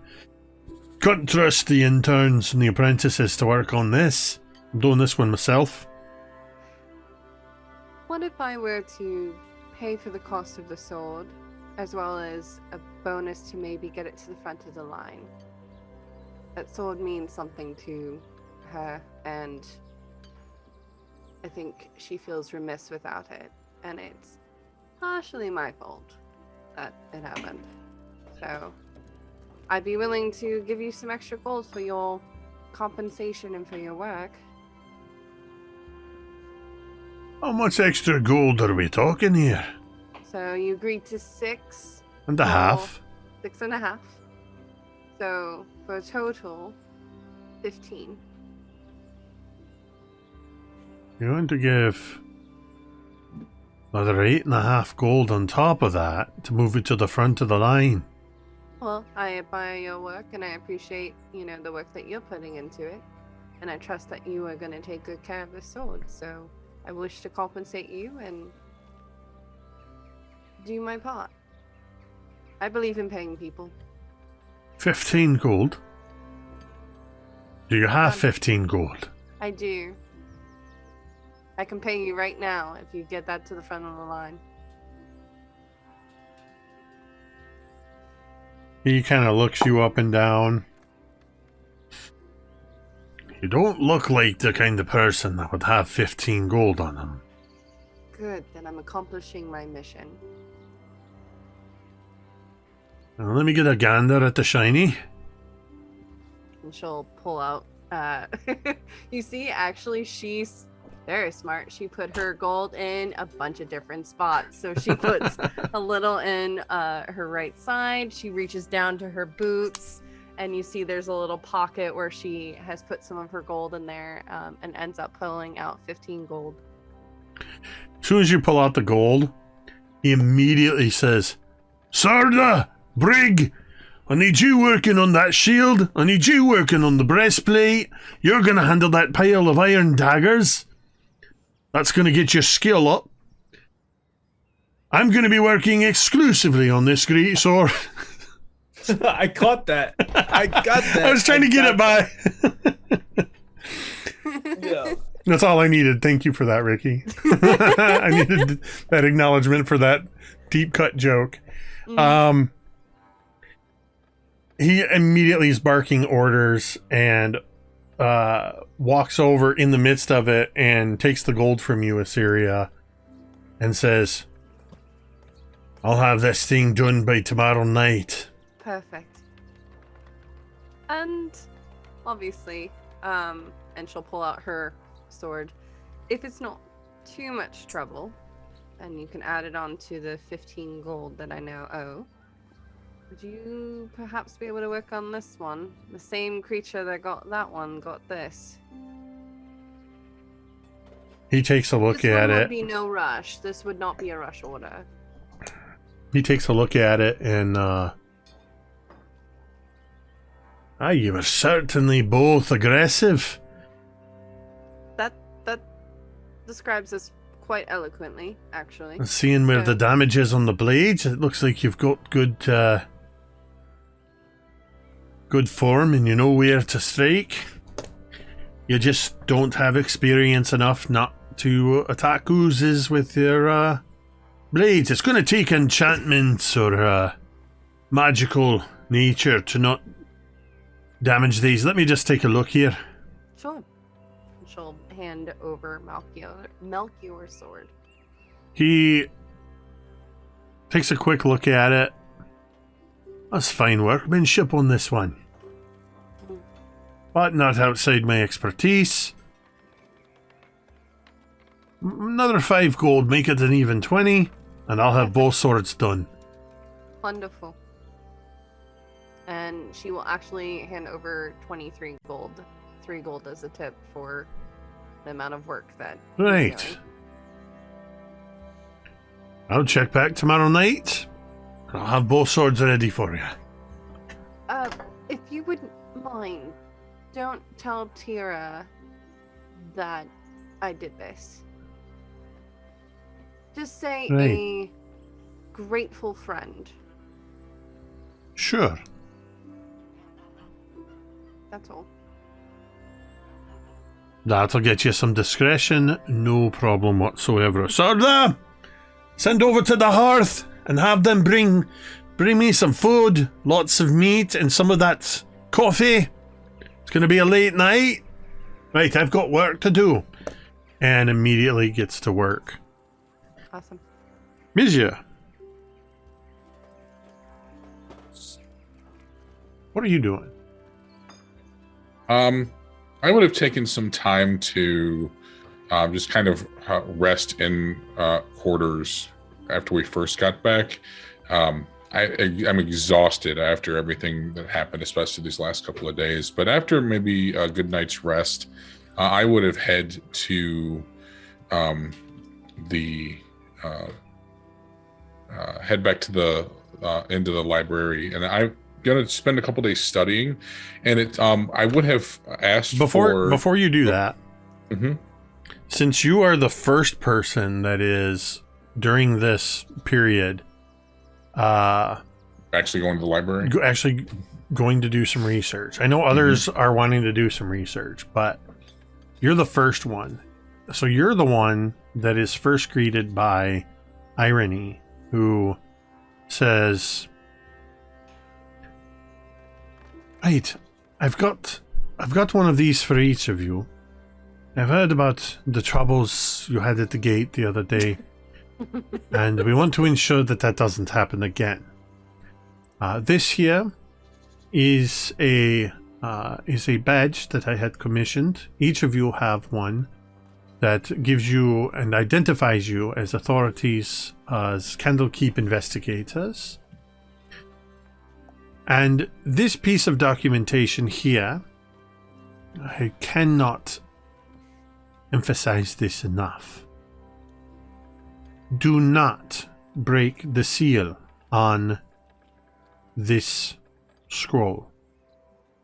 Take it to the keeper, or take it to the keeper of the Emerald Door. This is a signed notice of access to the great libraries in a ward.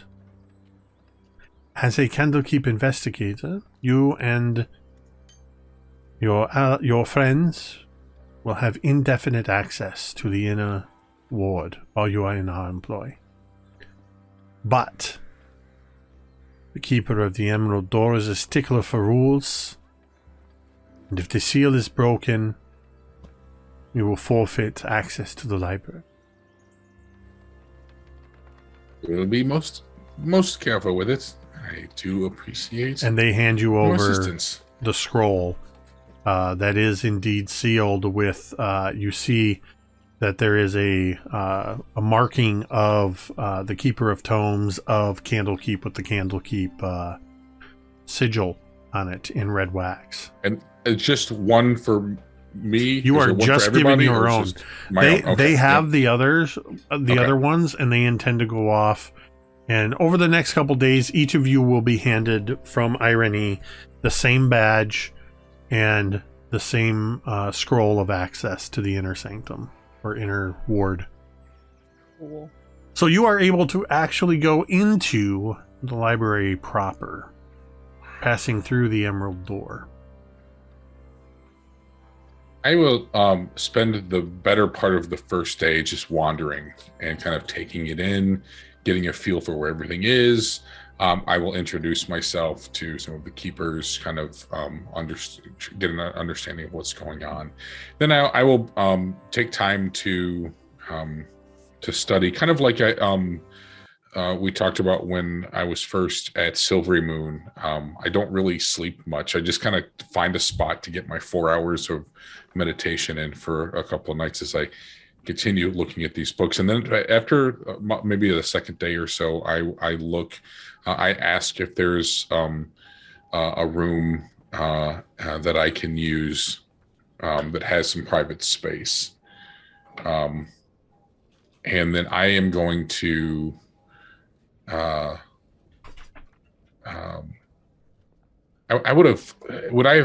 if I needed supplies, would there be anybody that would help? If I were to give a list, somebody that could fetch those for me here, or would I have to go on my own?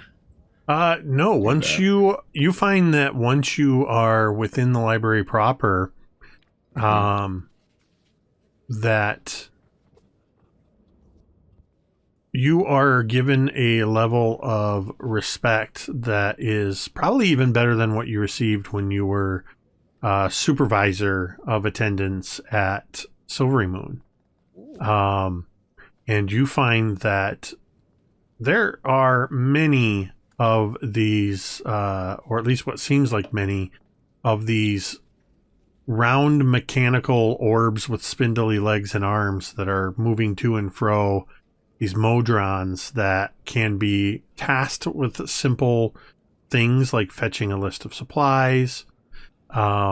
You find that right now, nobody has indicated that you can be given a particular dedicated study, but you find in your time in the library, in the various buildings, that people sort of find their favored spot and sort of set up camp there. And you can easily request books or subjects. These modrons serve like living card catalogs, though with the caveat that each modron can only carry one book at a time.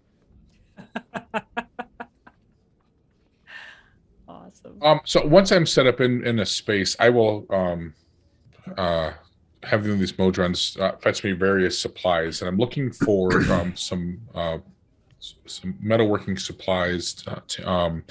I have them fetch my tinker's tools from my room, and then just various liquids and it's basically some like various ingredients. And I spend the better part of the day just kind of tinkering and experimenting with this stuff, and I'm flipping through books as I study, and I eventually I'm able to construct this glass vial that emits light, and I just set that up on the kind of mounted on a shelf above me so that it lights the area that I'm working on a little bit better. And I start putting more and more things together, and I'm kind of putting vials of different substances together and kind of playing around with those. And that's basically what I'm going to spend the rest of my time doing while we're here. Okay. It's just playing around with this stuff. So yeah, you end up you find this space that is in the corner of one of these buildings that nobody seems to really pay much attention to. And I just picture this sort of time lapse of you starting to do a little bit of work, talking to the Modron, a book appears, and then a couple more books.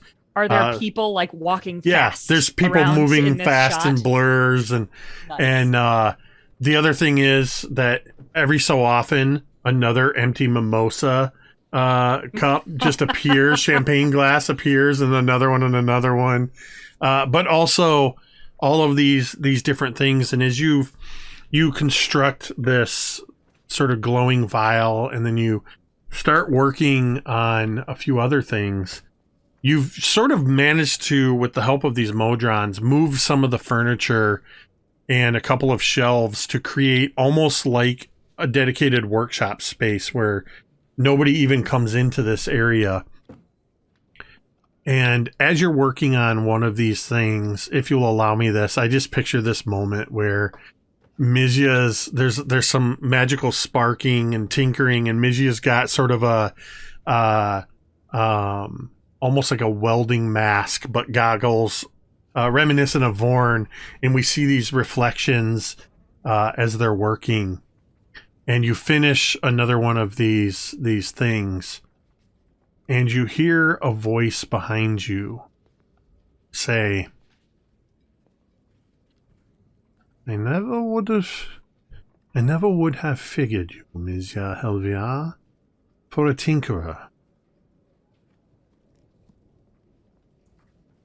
I will take my glasses off and turn around. I was not expecting to find you here. You turn around to see Ravona Shadowheart standing there next to you.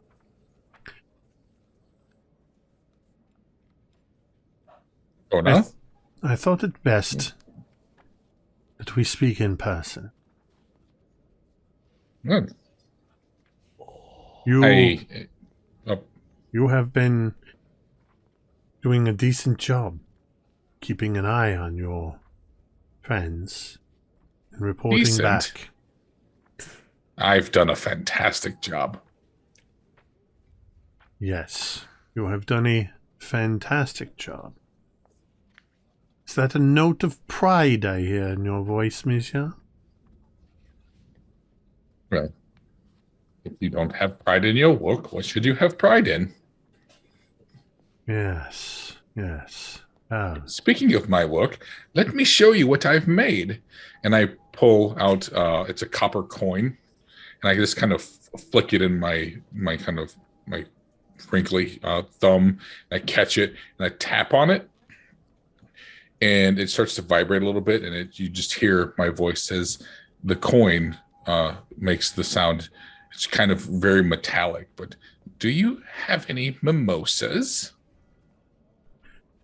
And I kind of like almost giggle with this, and then I put it down on the table in front of her.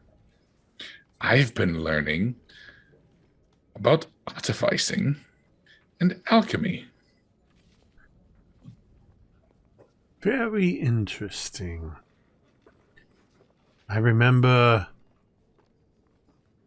nearly 100 years ago when I made my first coin. This is nice. But and she just barely looks at the coin and just kind of turns away. We have more important matters to talk about. Very well. What can I do for you? Kane Mogram has vanished. Yes, well, He left with his tail somewhat between his legs a few nights ago. I don't know where he went from there. That's the problem, Mizya. I don't know where Cain went either. I can no longer find him, through magical means or otherwise. He is off my ability to track him, and I do not like that. Very odd. And Cain has been concerning. playing a very dangerous game. Between what I've been able to scry and what you have reported, I'm beginning to think you might be having second thoughts.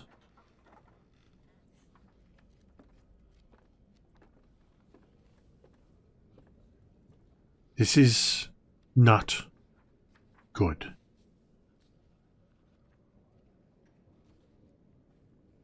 If you encounter Cain again, Him? I need you to do something for me. Get him. You could not kill Cain Mulgrim if you tried, Mizya. Well, maybe not me, but... Anyways, what would you like me to do? She reaches inside her sleeve and withdraws what looks like a silver ball, but it's not solid. It's about 3 inches in diameter, but it looks like it's made up of interwoven bands of silver. The next time you see Cain Mulgrim, you throw this at him immediately. And it will bind him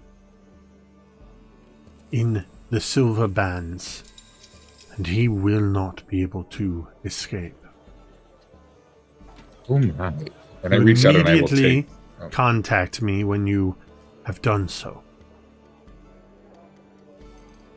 I'm beginning to fear that Cain is not the man who we thought was capable of the job. I want you to keep an eye on his sister, Teera. If Cain cannot do what we set him out to do, then perhaps his sister will.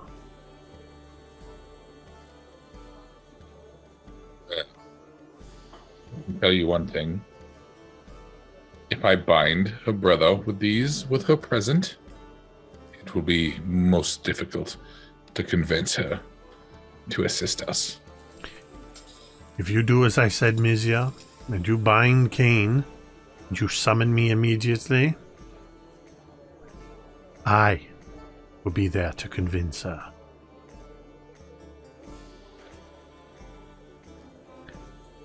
And Very well. And that is where we are going to end tonight. Oh no! What? What? It's like the last scene in freaking Return of the Jedi. It's like, sister. I may have planned that part a little. Oh my god. You mean Empire Strikes Back? Yes. Just saying. I said, fucking, it's been a minute, dude. No. God damn it. That was Jedi, Ricky. Return of the Jedi. Yes, but it it's was in the Return middle. of the Jedi. It's the final confrontation. If you bro. will not be Yeah. turned to the dark side, I'm wrong. Perhaps he's Oh no! Haven't When the seen ship have is a flying away from the X, sister. no. I'm thinking of the scene when the X-wing is flying away from. Oh, There is another. There's another. Yeah. Right. So okay. You're right, Sorry, you're right. I'm taking away from the. God bless. Crescendo God with bless. this Holy moment. shit! Fuck, Jake. Jake. So What a finale, bro. I will say this was the end of Book 3, Book of the Raven. Next week, episode 33 will be the first of Book 4, A Deep and Creeping Darkness. Yeah. And- Well, Yeah. We will continue next week with some more. I know a couple of you still have some things to resolve in these sort of downtime activities. In the meantime, I can get some numbers to you, Gary, for the few silver or gold that it's costing you for goats and grain. That is the most precious storyline So in this episode, and I will say it. And yeah, so I enjoyed that. I hope you all did. Yeah. That a simple fetch quest for a tortoise. I've never expected to be met with such resistance, but there you go. Phenomenal, Jake. Phenomenal. Everybody. And yeah, and I just love seeing what all you are gonna do, and I love occasionally doing these sort of a block of time passes, and here's what happens in that block of time. These little things, Mm-hmm. but Ricky and Cari, do not fear. Next week, we're not going to talk about it because that's the first rule. Oh. The second rule is we don't talk about it. But if it's your first time at Fight Club, you have to fight. have to fight. Have to fight. Yes. Awesome. I'm going to watch. What'd you Fight say? We Club don't talk over about the Bruno. In prep. Yeah, I'm going to watch Fight Club. Talk about So, Club. No. Cari, do you want like entry fee for like 2 copper or something like that for a bucket? No. Well, Listen, this is Or for Spirit of Fighting. this is for research. Yeah, research. Chat. You're right. Yeah. We'll talk about this offline because Okay. I'll give you Sounds some good. information that'll help you going into next week. But thank you everybody for tuning in tonight. Thank you to just for being here. We appreciate it. If you like what we do and you want to support, the Ko-fi link just popped up. You can always support us over there. Also, tips and bits and all that helps with domain tomes and with the channel too. Be sure to, Dwight, I'm going to be asking you who we're rating in a moment. I'm pulling up right Be now. sure to check our schedule tomorrow night at 8:30 p.m. Eastern. Neophet with Ashen and Crucian. And check our schedule tomorrow. Oops. I did the thing we talked about earlier trippy. where the Twitch Yeah, I wasn't heard muted. that. Ashen and Crucian and Hadrian and oh my gosh, there's one more I think and I can't remember. But Neophet's running Legends of Saltmarsh here on Mini Terrain Domain at 8:30, and then alternate weeks over on Emporium of the Wayward Gamer is Saltmarsh Legends, which Cari is a member of that, along with Hawkmere and a couple others. And those are companion tales. One is set 100 years before the other. Very awesome. Cool. Tune in to Big Bearded Nerd on Wednesday at 8:30 p.m. Eastern for the final episode of Silent Sky, our Mythos tale, GM'd by our keeper M. And if I may be so bold, If you the we haven't final announced it TTR yet. If you're going to say what I think you're then going to say, never mind. Then I you- will shut the hell No, up. I'm going to say because I Sorry. wasn't sure until today that it was going to happen. So if you want to announce it now, breaking news, go for it. Dwight, may I? Yeah, go ahead. I'm sorry if this is jumping in on anybody. I will say it is the final TTRPG that will be aired on Big Bearded Nerd. After that, it will be the Mythos Investigators will be moving over here to Mini Terrain Domain, and Dwight will be doing exclusively mini painting. And what else, Dwight? Be just playing video games. Hell yeah! So yeah, Yeah. Hell Dark yeah. Souls, Elden Ring. right. Mm-hmm. I thought you were going to say, because we have talked about that before. I thought Yeah. you were going to I was say, gonna say, I thought you were going to say who our next Mythos keeper was going to be. no, sir, that's a surprise. Okay. That's So a surprise. you'll have to stay tuned for that. Then. But yeah, and then Thursday, of course, we have session 4 of Dawnbringer season 6, The Wild Beyond the Witchlight, where the Dawnbringers are all children at the Witchlight Carnival. They basically have Oh become my Muppet God. babies of themselves. It's absolutely adorable and hilarious. and a lot of fun. So yeah, lots of great things going on. Be sure to tune in for all of that. Just want to say real quick while talking to the chat, if you're one of those people lurking quietly in the background, we appreciate you. We hope that you enjoy what we do here. And finally, I want to say a huge thank you, as always, to these amazing players. Gary, Jordan, Dwight, Cari, and Ricky, without whom it would just be me talking to myself for a couple hours. And that's nowhere near as entertaining. We are going to send a raid over to our good friend, Jarl DM. Lloyd is running his Iskloft Vrake game with some really cool people. Iskloft is a really gritty system. We use the brutal wounds in this game that originated in Iskloft. So I'm getting that started right now. We're going to go ahead and end the stream the same way we end every stream.